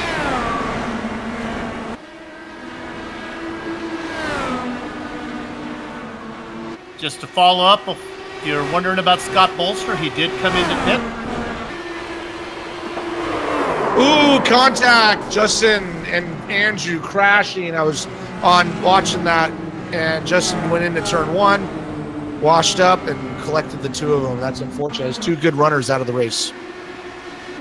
We said it was heating up front. It was the first time this race that the front runners were going at it.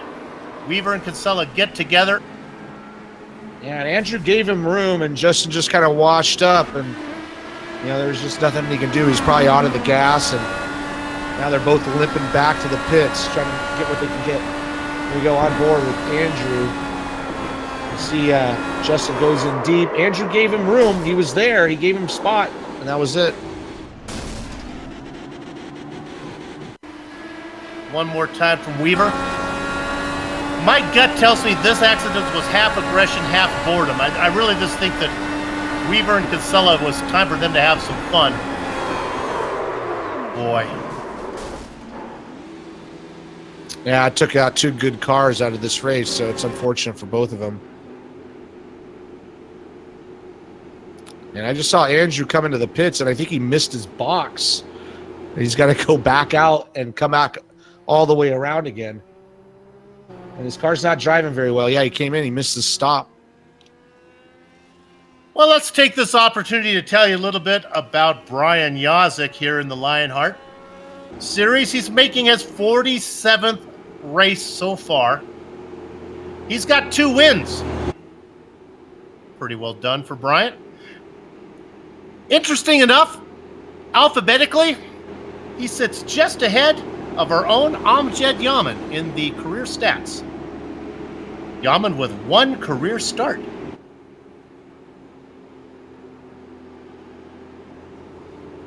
There we go. Drill down on that a little bit. He finished 24th as Amjad Yaman had a race at Michigan. We're hearing it was the very first inaugural race. Well, if you're going to be somewhere, you want to be there on opening day. Brian Yazik, Dan Guerin, and now the batting order changes a little bit. Adam Blocker. We talked about Isaiah Dupree. I didn't like where he was racing back there in 8th position. He'd been racing in front. Move him up in 4th. You qualify in 5th and you're racing in 5th. Ken Hacker. Go ahead, Richie. I was just going to say, Ken Hacker right back to where he started. Big Joe's doing a good job. Started 16th. He's up to 6th spot, so 10 spots up for him. And, yeah, probably the biggest mover we talked about a little bit earlier, you got Bob Micah, started 33rd, and he's now in the top 10 in 9th position. That's a real big mover. Has a qualifying time and has worked his way up.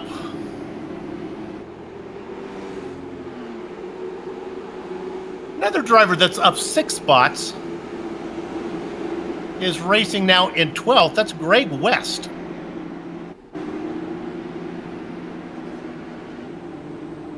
Greg is sneaky fast.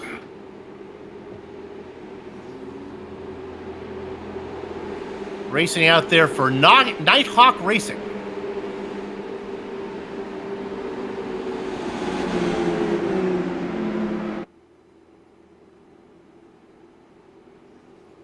So most of these guys have run 30 laps on this fuel stop, but most of it's been under green, so we can go quite a long ways. It might work out to being that one stop, like you said there, Soup, if we keep going the way we're going. We keep going the way we're going. This is going to be a no-stopper from here.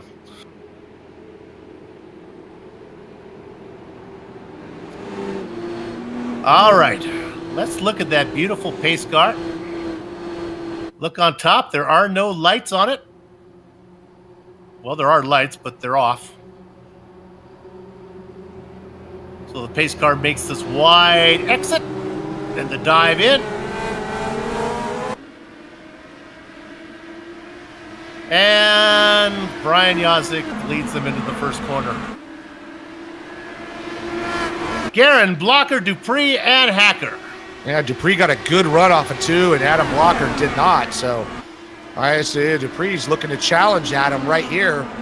He's all over the back of him. So that's pretty impressive for Isaiah, as Adam was leading at some point.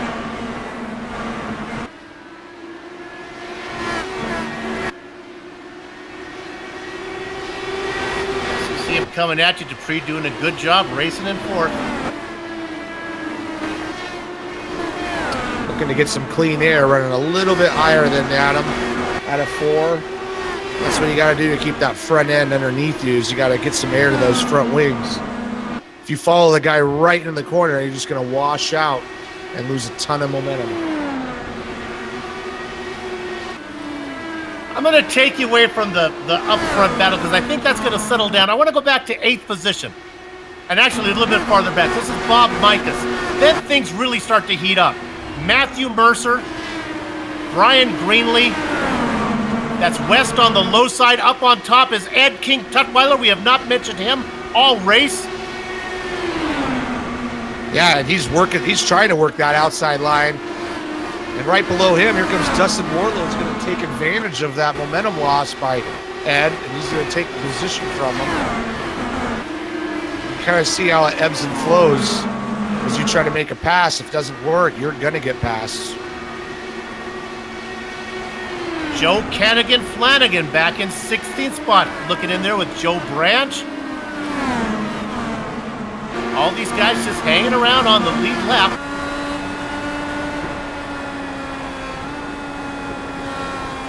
We ride on the back of Branch, looking back at Flanagan. And I got Matthew Mercer just up in front of them, battling Bob Micus pretty hard for that 8th position. These guys are running clean, so that's good to see. Try to click off some of these laps and get a little bit of a rhythm going.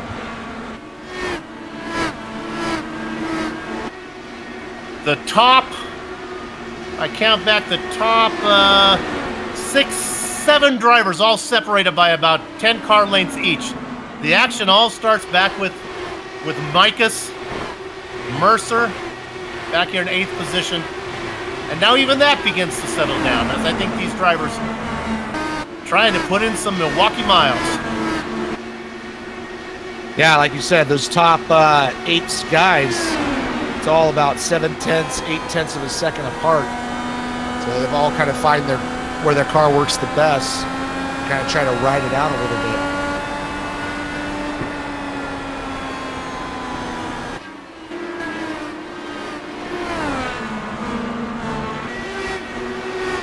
Some drivers that have had issues still out there. Pierre Degla racing in 20th.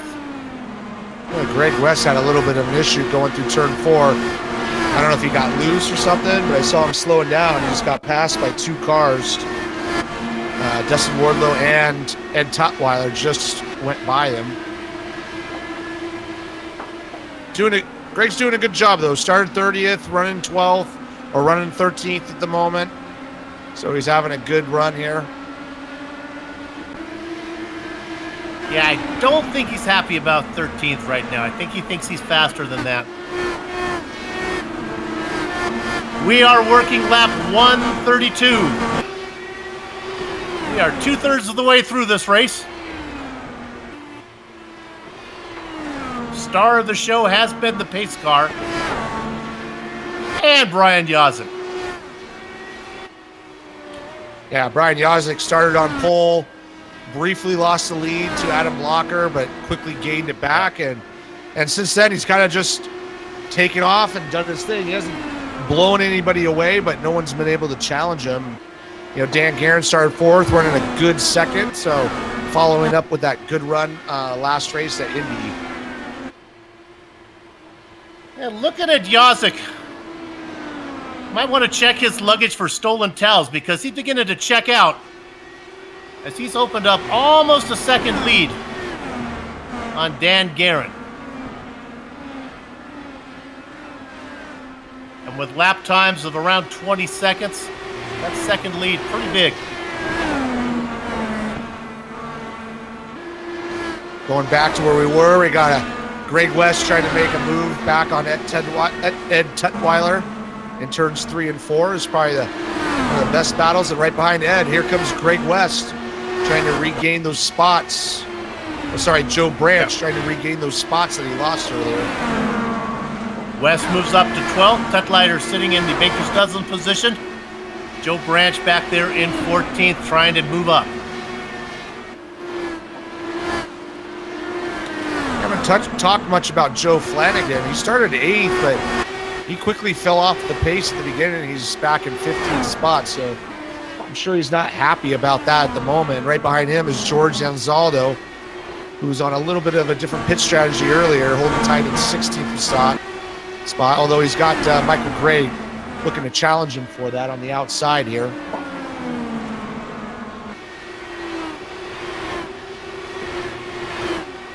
Diving down to the inside. I got a good battle here with Chris Ligny, Pierre Daigle, trying to make up for that mistake he made earlier. These guys are all running, all 4 of these cars are running real close to each other. Anzaldo out in front on the high side. Michael Gray, the Australian driver, going to get the spot on the low side. That's going to bring in the citrus-flavored machine of Pierre Daigle, but he can't finish it on the bottom.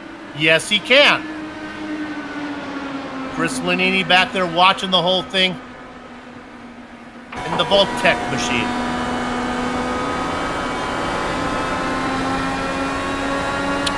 If we don't get a yellow here in the next 10 laps, I wouldn't be surprised to start seeing some green flag pit stops. These guys are working lap 50 of their last stint, even though we've done a lot of laps under yellow. Those tires are probably not feeling so good at the moment. Oh, I'm on board for that. Yeah, I'd like to see some green flag pit stops. So that, like I said, that pit lane entry is really tricky. And, you know, I like to see some action going on, try to mix this up a little bit.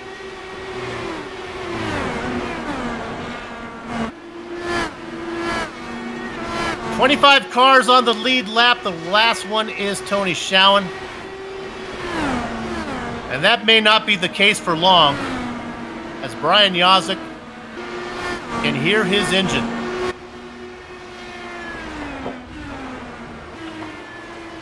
Yeah, we're getting back into that zone, that part of the race. We're getting up to the lap cars, and fortunately up ahead of Brian, they're all kind of separated out by about 7 or 8 tenths. So he's only has to pass basically 1 car at a time. Hard part though is what lane is he going to give you? This may be a good opportunity for Guerin to see if he can try to steal the lead here. Schowen, a veteran of this series, knows how to race up front and in the back as well. He'll just hold his line.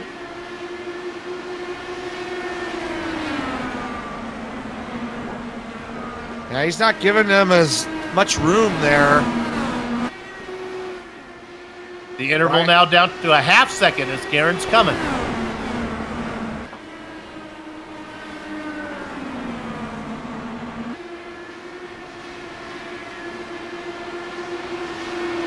Yazek gets underneath and he gets Bolster, but his job is far from done. And look at how Dan Guerin just knifes his way under Schowen. Now he's got Adam Blocker to deal with, who's kind of closed this. This has closed this gap up quite a bit. You know, the first car there is not always the best advantage. You know. The attitude changes from the back marker once they go a lap down. And here comes Brian going around another lap car. He's going to, Nope. That pinched him down pretty tight right there. He had to get back out of the gas. It's going to give Dan a little run up to him. That was Scott Bolster, and in Scott's defense, he's just trying to run a lap and not put it in the wall. And look at the run now. Oh, I thought maybe Adam Blocker in the blue car would have a shot at maybe getting up into second. Guerin had a little trouble with Bolster, and he loses a little touch with Yazik. Adam Blocker's coming into the game here with Dan Guerin right up behind him. But I don't think they got the tires right now to making any bold moves. They're just going to have to wait for either a pit stop or lap traffic kind of causing an opportunity for them.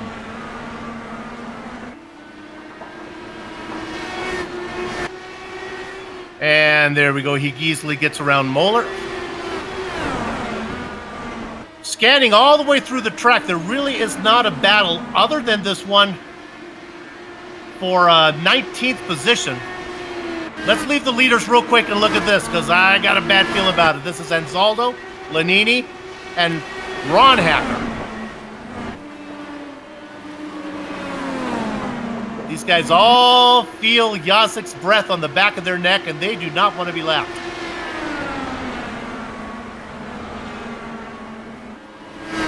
Lanini tries to go under Anzaldo.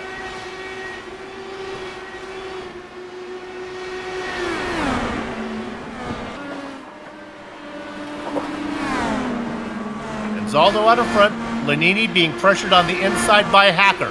Hacker in 21st position. We drop back a little bit on the track. Let's go back to Johnson in a battle with Cordy. This is a battle for 22nd. And this is probably more important than you might think as we ride on with Cordy. Looking back at Johnson, these are the last cars on the lead lap, and Brian Yazik would like them to get that sorted out before he gets there. Yeah, Brian's basically in the same corner as they are, and he's going to be coming up on them pretty quick while they battle it out. And right in front of them is that other group of cars battling out for positions.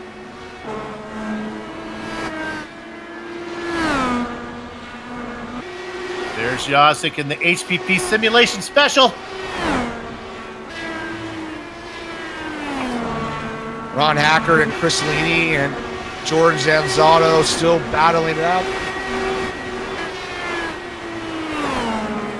Oh, we have a car that spun into pit lane and hit the little barrier there is Dustin Wardlow.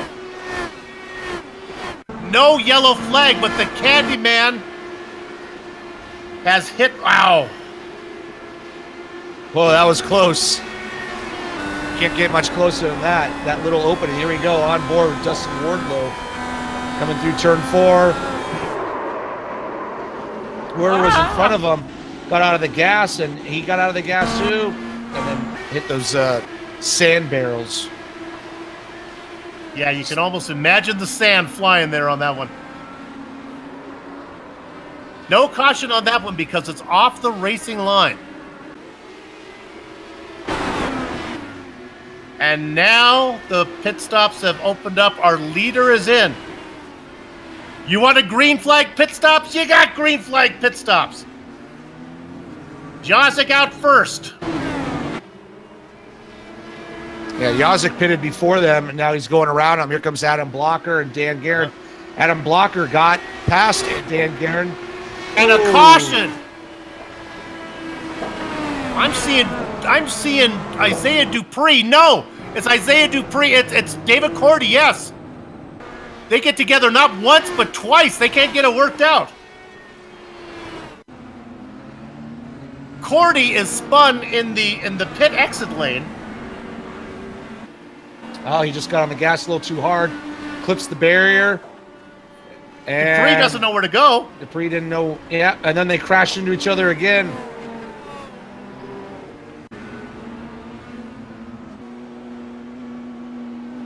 Well, there's a Steely Dan song. How about a kiss from your cousin Dupree? Here's a little kiss right here. I just gotta stop. He had it locked up. He couldn't slow down. And then here's what's weird is he goes to the left of him, and Cordy didn't know and just plows him right into the wall. And, that's too bad. Google it, boys and girls. Well, that's going to shake things up now because that comes right in the pit window. What does it mean? I don't know.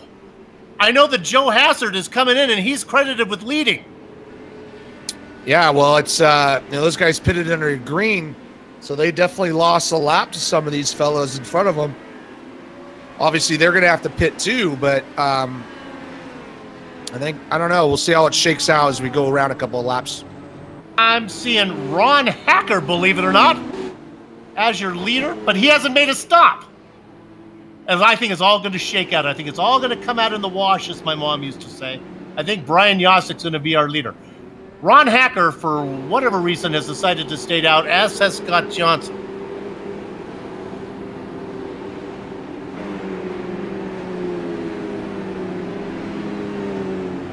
Well, we got 40 laps to go, so this should be our last stop for everybody.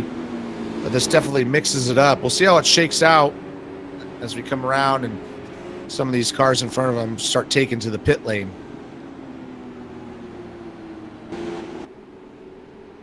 Now they pull in. What this means is, though, if now they come in. All right, here we go. So Brian Yossick's going to get the lead. This is going to give you a name that we haven't really heard much of. That's Big Joe Hazard now is up into second. He was able to stay out, and when the yellow flew, he came in, and that's why he's found himself up in second position. Blocker did the same strategy as Yossick. He's in third, but then Joe Branch did the same thing as Hacker did. He's in fourth. And we got Stephen Larkamp up there as well. Right. Our Rookie of the Year leader. And Dandy Dan Guerin's luck continues to plague him as he gets caught out. He's in sixth. Yeah, he came into the pit lane in second spot, lost the spot to Adam, and then when the yellow came out, kind of threw him back into seventh spot. And all these guys are going to have good tires, so they're all going to be about the same.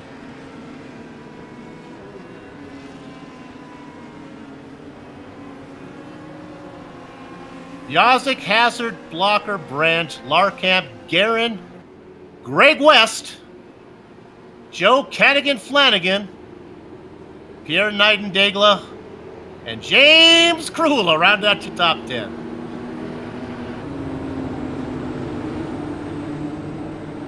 Yeah, big movers right there. We got Joe Branch started 20th, running 4th, and also Greg West 30th to 7th. Joe Flanagan back to where he started, up to 8th spot. Big Joe started 16th, man. He's up in the 2nd spot. Good for him. We'll see how it goes here. Lights are off. Brian Yossick leads them into the first corner. Big Joe Hazard in second, but not for long. Blocker tries to get underneath them. They are Cialis Bathrubs out of 2, heading to 3. Blocker on the low side. Hazard up top. Blocker gets the pass made. Yeah, and Joe Branch got a great run off of turn 4, trying to look to make that move on Big Joe. Can't quite get it done. They've got Stephen Larkamp looking right behind him, and Dan Guerin. And like I said, he was second not that long ago. Finds himself back in the traffic in 6th spot.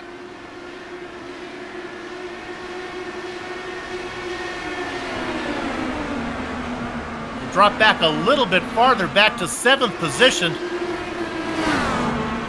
That's Joe Cadigan-Flanagan on the top side there, racing in oh, man, he has to check up.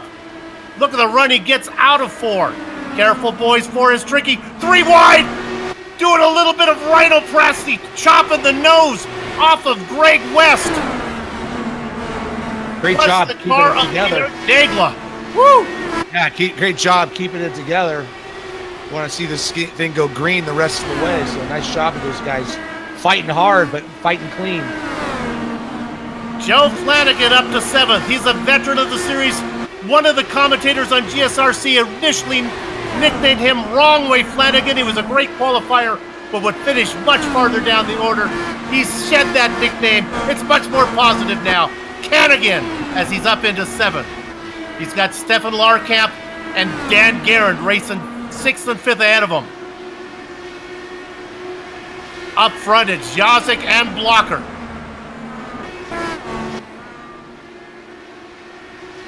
Yeah, I'm impressed with Big Joe. He started 16th, running 3rd. Oh, caution's out. It's our own Samuel Ryman coming out of corner 4 and once again into the sand, into the barrels. This one brings out a caution for whatever reason. Yeah, it looked like the same problem as the other guys have had, just getting on the gas a little too hard, losing it, and Right into those sand barrels. Gets a little bit of extra help. Fortunately, he's already in the pit lane, so he doesn't need to take a tow or anything. on the gas, off the gas, too late. And that's it. Well, Mr. Hearn, you don't need to come in for fuel. You've been out there for 7 or 8 laps under green. Do you pit? Stay out. Yazik says stay out. Yeah, so does Blocker. He looks like he was going to fake it, but stay out. You can see how hard it is to make the pass, so track position is very important. And, you know, I don't want to say it, but there's a good chance we'll have another yellow flag. And that's another 5 or 6 laps gone out of the 30 left. So, yep, just stay out, hold steady. And I believe they all do, even the cars at the back. We started with 42. We've got 24 still out there, if my numbers are correct.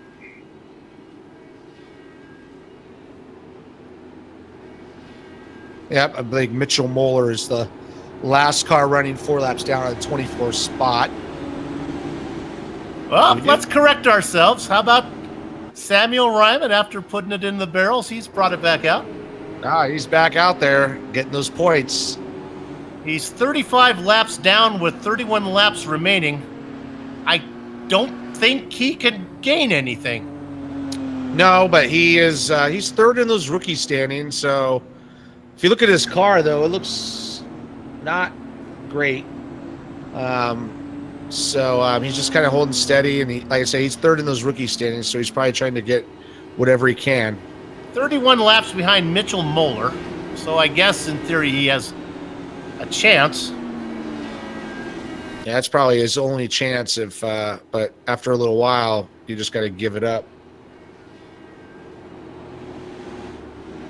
Andrew Kinsella saying something over the mic. I couldn't actually hear him. Might have been digging into his show-tuned repertoire as well, as I'm sure these drivers are getting a little bit worn out there.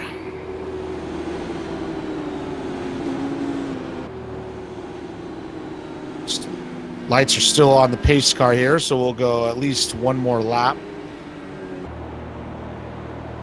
I don't know if you've noticed, the pace car, who's the guy driving the pace car? Medina Morales. Yeah, Medina Morales. If you watch him, when he comes off of turn 4, he goes low, and he's trying to, looks like he's trying to fake everybody out. He goes high, then back into the pits. It's kind of a crazy move for a pace car driver. Just to drill down on that, Medina actually is a female. Hailing out of Long Beach, California.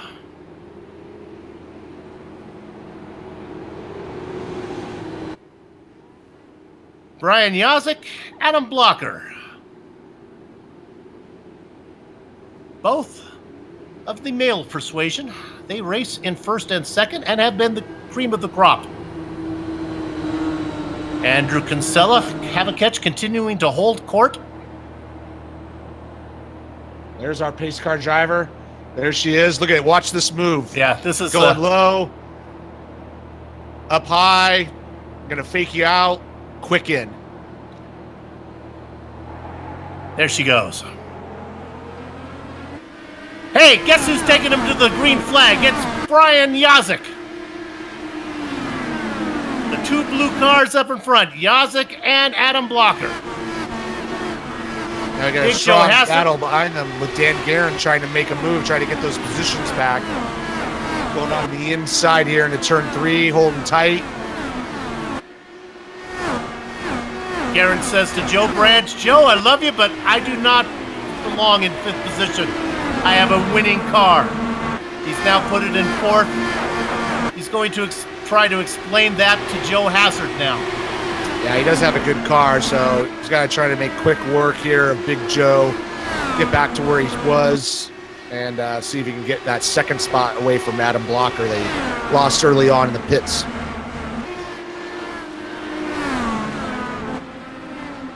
Another position picked up for Flanagan as he's up into 6th. Oh no, and this is James Grahula. Out of 2.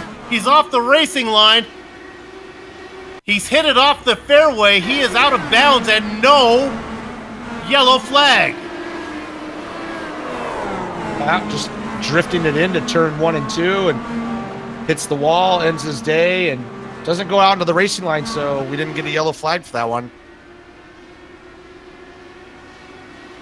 So the man with the contrary pit strategy will be added to the list of drivers who do not finish here at Milwaukee.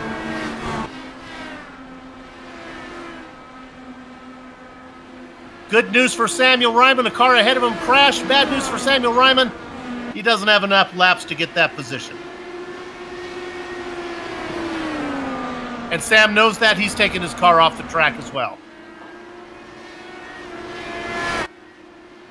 And if I want to go back to like 11th and 12th, we got a really good 4-car battle going on here between George Zanzotto, Chris Lanini, Ken Hacker, Scott Johnson, Ron Hacker. Man, these guys are battling tough here for that. They want that. Oh, we're going to have a spin right here off of turn 4.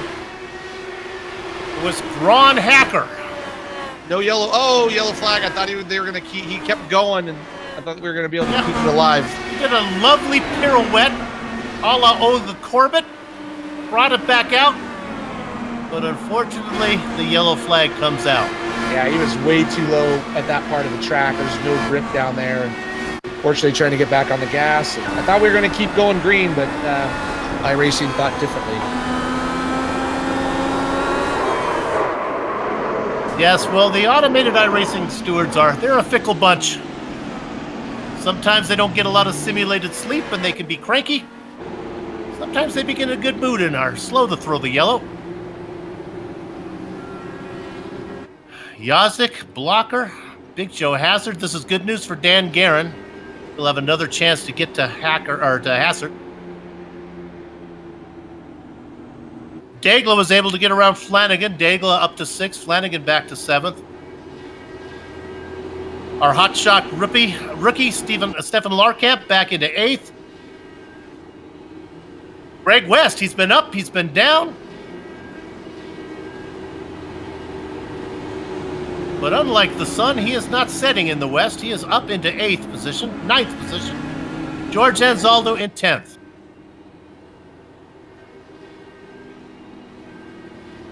Yeah, I think this is going to be a good battle up front. I mean, Brian, he's had, pretty good car all day. I think he's led almost every lap except when he pitted and that one time that Adam got in front of him. But I know Dan Guerin's hungry to get that 3rd place back and back up to Adam Blocker. So we should see a good battle up here between those 4.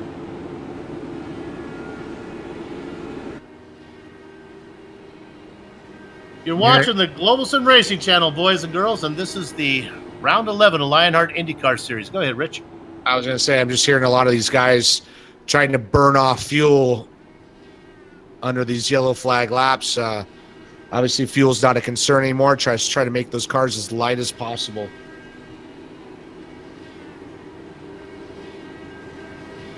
Yes, you can hear some of the drivers have it coasting in neutral and have those RPMs up into the red.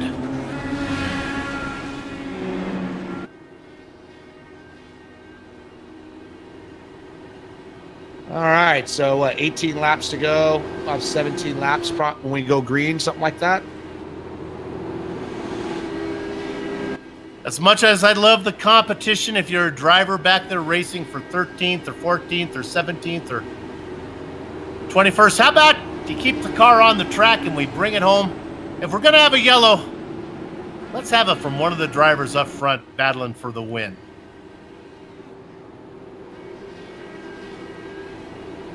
If there is any justice in the world, Brian Yazik will win this race. Yeah, he's definitely been up front the whole time. So he had that one little challenge from Adam for about a lap, but after that, he's been in charge.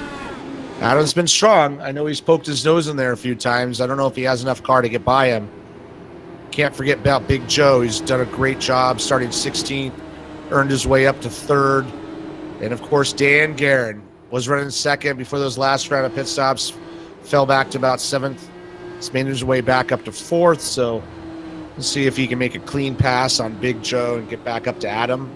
And Joe Branch doing a good job running the top 5. Started 20th and, like I said, running 5th.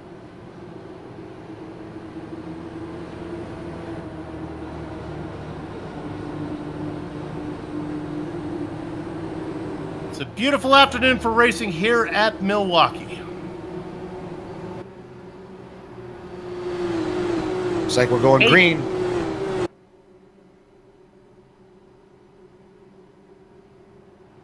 Pace car will take its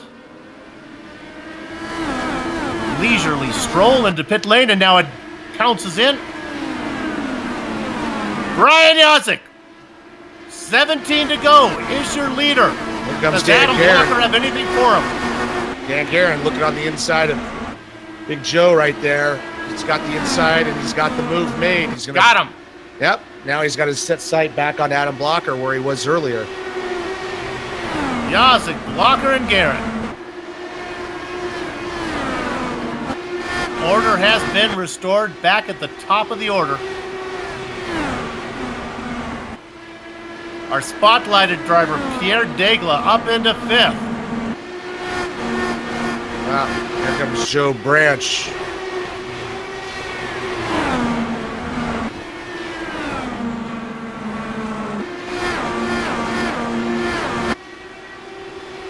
Yeah, Joe Branch trying to make a move on Pierre, working pretty hard on that low side.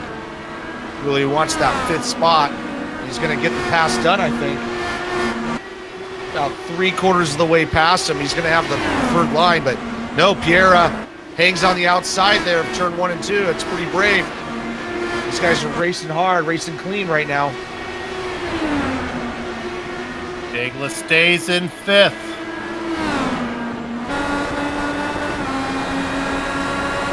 Branch wants the spot back, but no.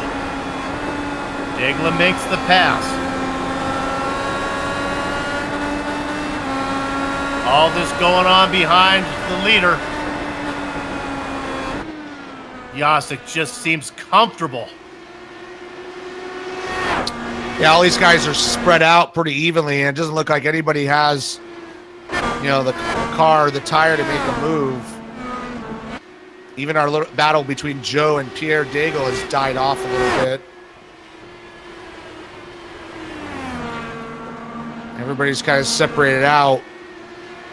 We've got a pretty good battle here with Chris Lee and that group back there for 12th, 13th spot.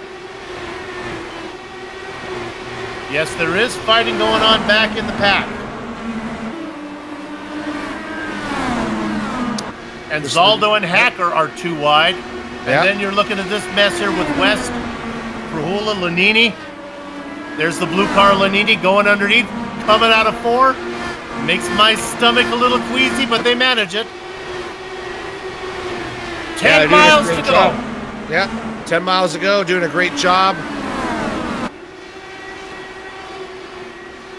George Anzaldo and Ken Hacker getting real close to each other on the backstretch. Ken Hacker's got the position on him coming out of turn 4. George is going to try to get another run on him going into turn 1, but can't quite do it. That leaves the door open for Greg West, who's going to get chopped off by George.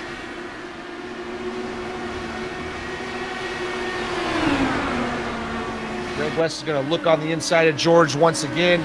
Can't quite make it happen. That's going to bring on Chris Lanini into the picture. Let's keep it clean, guys. Yep. I know they're having fun, but we got a yellow. Oh. It's Matthew Mercer, who was racing the last car on the lead lap. I'm holding my tongue, but for Laverne and Shirley, can we please keep it greener at Milwaukee?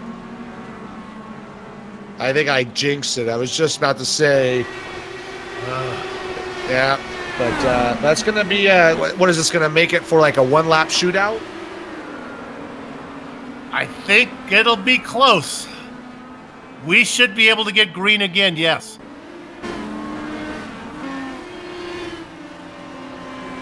Brian Yozik had this race in the bag.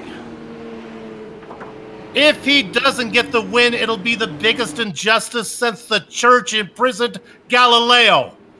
He has been the class of the field. No one has been able to touch him, but he's not done yet. Yeah, I'm pretty confident Brian's going to do it. He's had some really good starts, and most of these guys, I'm assuming they're getting tired as well, and they're going to want to finish out where they started. Those guys in the back, though, that Chris Lanini, Greg West, George Anzaldo, that's going to be a crazy battle, I think, for this last lap.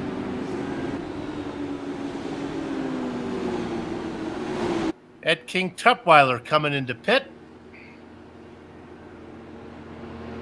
He's going to get fresh rubber and try to steal a bunch of positions. He'll be starting well at the back. Let's hope he does it safely. Now, it is my understanding that once we see the white flag, even if Mole Man erupts out on the track, they will not go to yellow. So if we can just get to the white flag.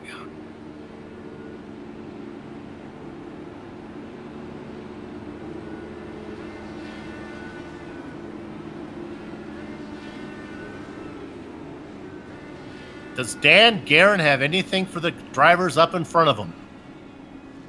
Yeah, I was just going to bring that up there, Soup. I think he had that second spot earlier, so we'll see how hungry he really is, how much he wants to risk it. He's had some bad luck in the earlier races with, running up front, not getting the finishes that he wants. So let's see if he's happy with third or if he wants to take one more little bite out of the pie. Starting to turn it around with the second at Indianapolis last time. Now on the podium. If you're Adam Blocker, you have seen Brian Yozik's move at the green flag. Has he got the cadence down like a lineman trying to guess the quarterback snap? Can he get on the gas? Can he make a run into the first corner on Brian Yozik? Or will he have to live up to his last name and try to hold off Dan Guerin? Yeah, I'm not sure. I'm not sure what I would do at this moment. I don't know how those cars are working.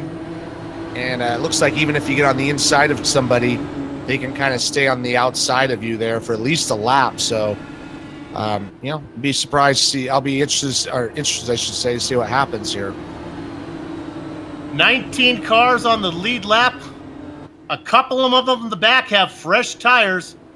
Ed Tutwiler, Matthew Mercer, they're in 17th and 18th right now. They'll have a few miles to pick up a few spots.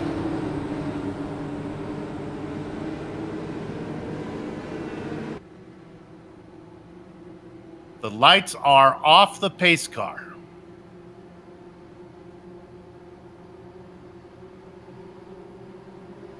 It will be a trilogy of green flag laps. Brian Yozik will have 3 to go. 3 laps, 3 miles, and another great start from Yozik. As they head down now into 4. Coming out 2 laps to go. Yeah, Dan's looking pretty hard. He looks like he's going to go to the outside. He's going to try to go to the outside here. Adam's not giving him anything on the inside, but he's going to do the crossover. Trying to go to the inside now, but Adam's blocking. Not quite there. He's giving him the inside. Oh, he lifted. Let him go. Oh, no. He's going to keep the momentum up. They're holding side by side. White flag is out. Looks like Dan's going to get him. Dan's going to get him and get back that second spot. Nice job to Dan. Out of 4. The Area 51 Milwaukee 200 goes to Brian Yazzie. Garen gets second. Blocker gets third.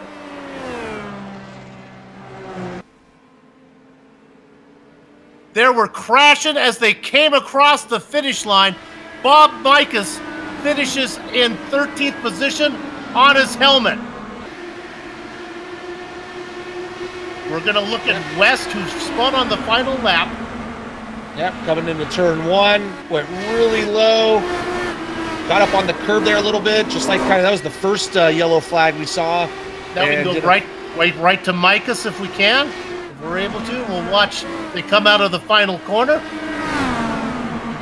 These guys trying to take everything they can up a little bit wide. Oh, we got a little contact there, right across the finish line. It's okay. They don't have to pay for these cars.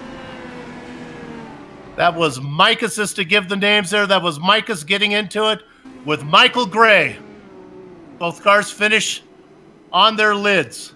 We've made it to the end, but our broadcast is not done yet.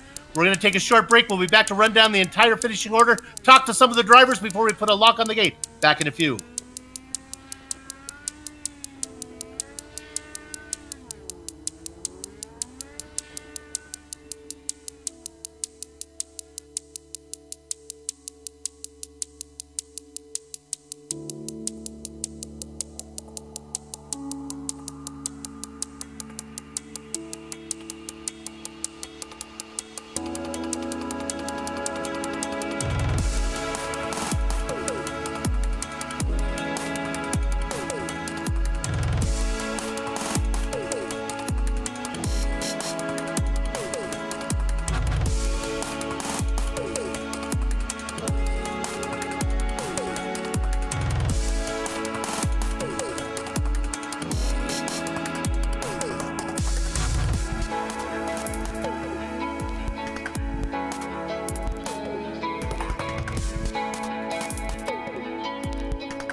Welcome back for the final time to the Area 51 Milwaukee 200 and the Plasma Track Victory Lane post-rain show.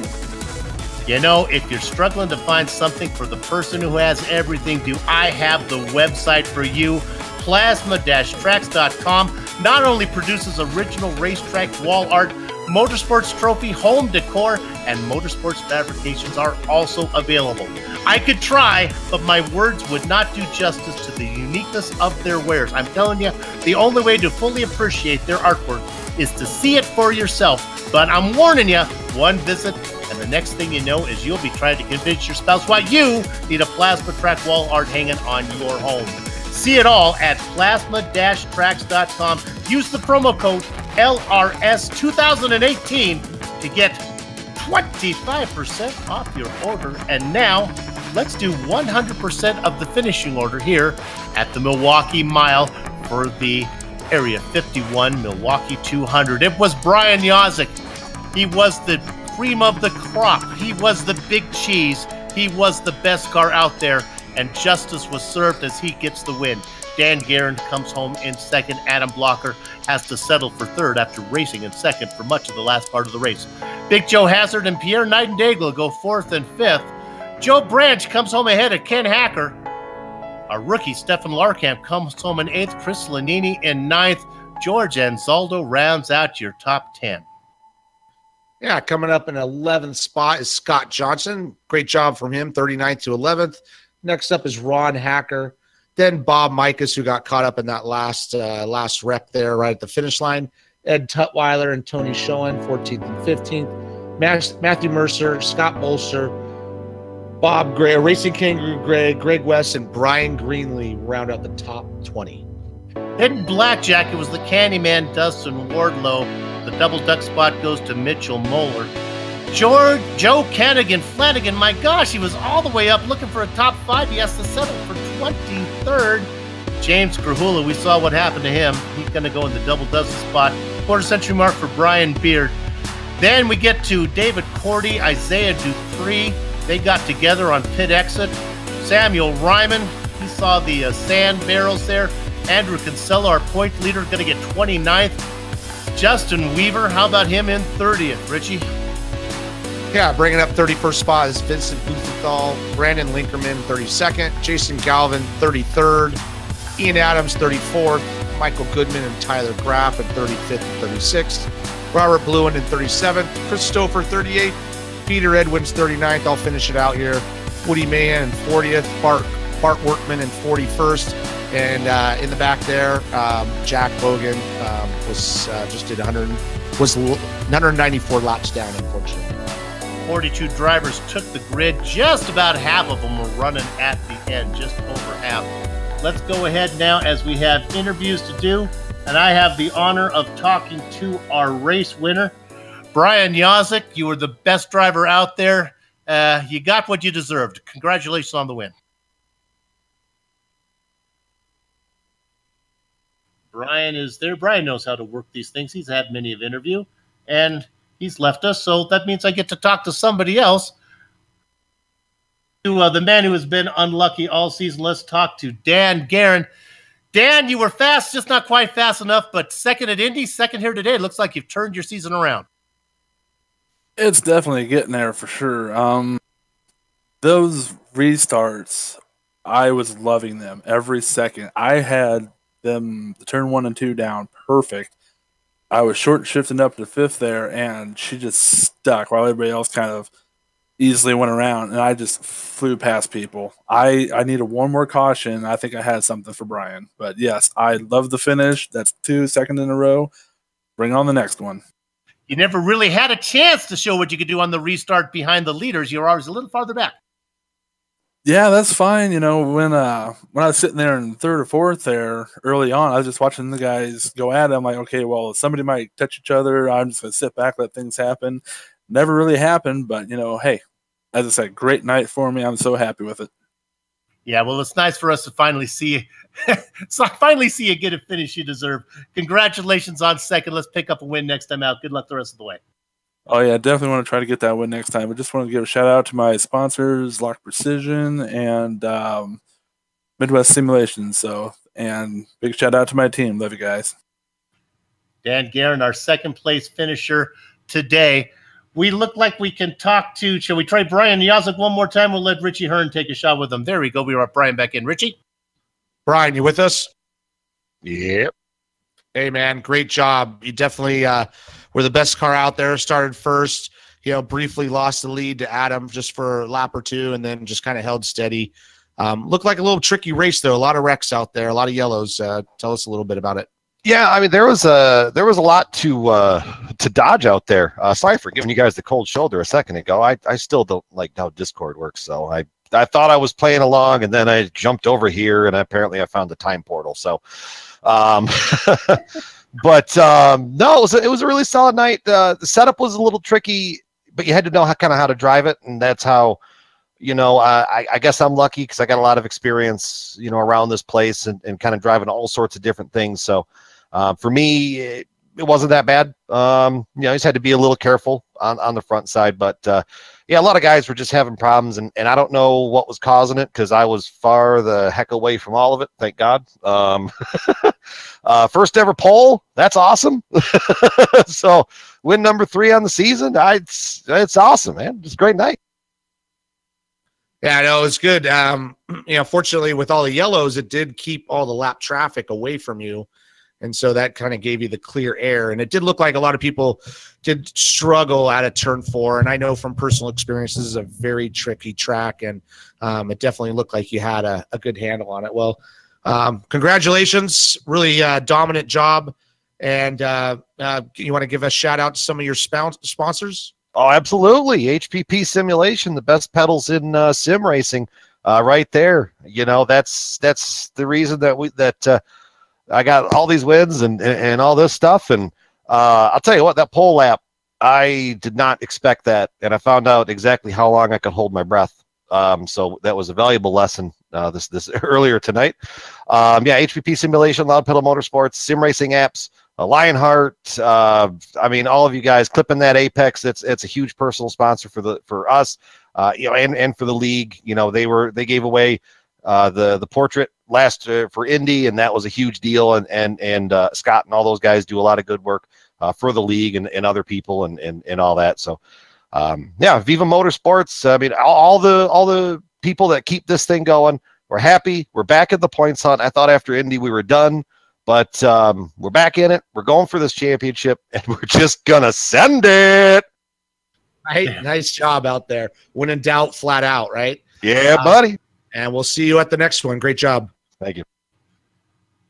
Brian Yazik, our winner. We have our final driver. There's a cadre of drivers who's waiting in the interview room. Honestly, we ran so far. We were so long. We only have time for one more. We have a rerun of Andy Griffith we got to get to. So let's wrap up the show here with Bob Mikas. Bob, 33rd to 13th. Way to go. Thanks, and I feel so special. I'm your last guy here. Yeah. Well, I watched you. I thought you had a... What? And our director says I had the wrong guy in. I thought we were... I was going to talk to Bob Mikas if we could there, director. Yeah. I fooled him. We usually do top 3. There we go. Yeah, well, we bring it back, Bob. Congratulations on a 13th place finish. I thought maybe you had yourself a top 10 in there. I did too, but I pitted 1 lap too soon. If I would have pitted 1 lap later, I would have been able to stay on the lead lap before that last caution fell. Setup, corner 4 was this a death trap today? Did you have trouble there? I personally haven't. Once those tires warmed up, I found at the very end of the race that you could do pretty much whatever you want as long as you don't jerk the wheel hard. Yeah, a lesson to be learned by many. Well, man, congratulations on bringing it home. I thought you had a good run up 20 spots here in Milwaukee. Got to be happy with that. Thanks, guys. You all have a good day. There you go. That's going to do with us. To be honest with you, I got a little bit confused as I remember that our first interview didn't count. So that's why I miscounted on that one. But we're going to call it a night because we are so far over our allotted time. Let's give thanks to all the people that make this happen. First Medical Equipment. They've been around. They've been a source of medical supply and equipment in the Burlington, Iowa area for years because of their superior commitment to provide the absolute best in product quality and customer service. Richie Hearn, your turn. Yeah, we got Butt Kicker Products. They add instant immersion to any game, unlike a subwoofer that moves air and loses accuracy and force. Butt Kicker Products move actual mass, producing a haptic immersion. that's powerful and accurate. Butt Kicker products add that missing driver-to-car connection, bringing more realism and immersion to your sessions. See all the family of Butt Kicker products at thebuttkicker.com. Use the promo code LION20 to get 20% off your next order. You heard Brian Yazek swear by it, HPP Simulations. When it's time to go racing, nothing beats the feel of a true hydraulic braking system from HPP Simulations. I don't know how much of the brake pedal Yazek used today. I think it was mostly the gas. Designed and manufactured in the USA of state-of-the-art CNC equipment, HPP hydraulic pedals and their accessories set the standard for simulation racing. For more information, please visit hppsimulation.com. Your turn, Hearn. To contact any of the sponsors you see on your screen right now, go to the LionheartRacingSeries.com, click on 2018 sponsors, read or scroll to the bottom where you can click on the company logo. And on screen now are just some of the companies, equipment, and software that we use on the broadcast. The iconic music that lets your ears alert your eyes you're watching a GSRC production comes courtesy of Eric Eckelman and June Lalonde. See the screen to how to contact each of them. The Lionheart IndyCar Series takes a short summer break, returning Wednesday, the 22nd, for the GRC Grand Prix of Sonoma. GSRC will be there to bring you all the action. We hope you join us. Sliding across your screen right now are some upcoming broadcasts, so check those out. Mark them down on your calendar. If you'd like more information about GSRC, including a complete list of future broadcasts, you can find it all at the www.globalsimracingchannel.com. We're also on Twitter at GSR Channel and Facebook at Global Sim Racing Channel. And while you're here, if you haven't done it yet, subscribe by simply hitting the button on this YouTube channel. On behalf of the whole crew, Richie Hearn, Amjad Yaman, and Dougie Beard, I'd like to thank all of you for watching. With apologies to the drivers who did not get interviewed, we're off to have fun storming the castle. So until next time, race clean, race hard, and we'll see you on the track.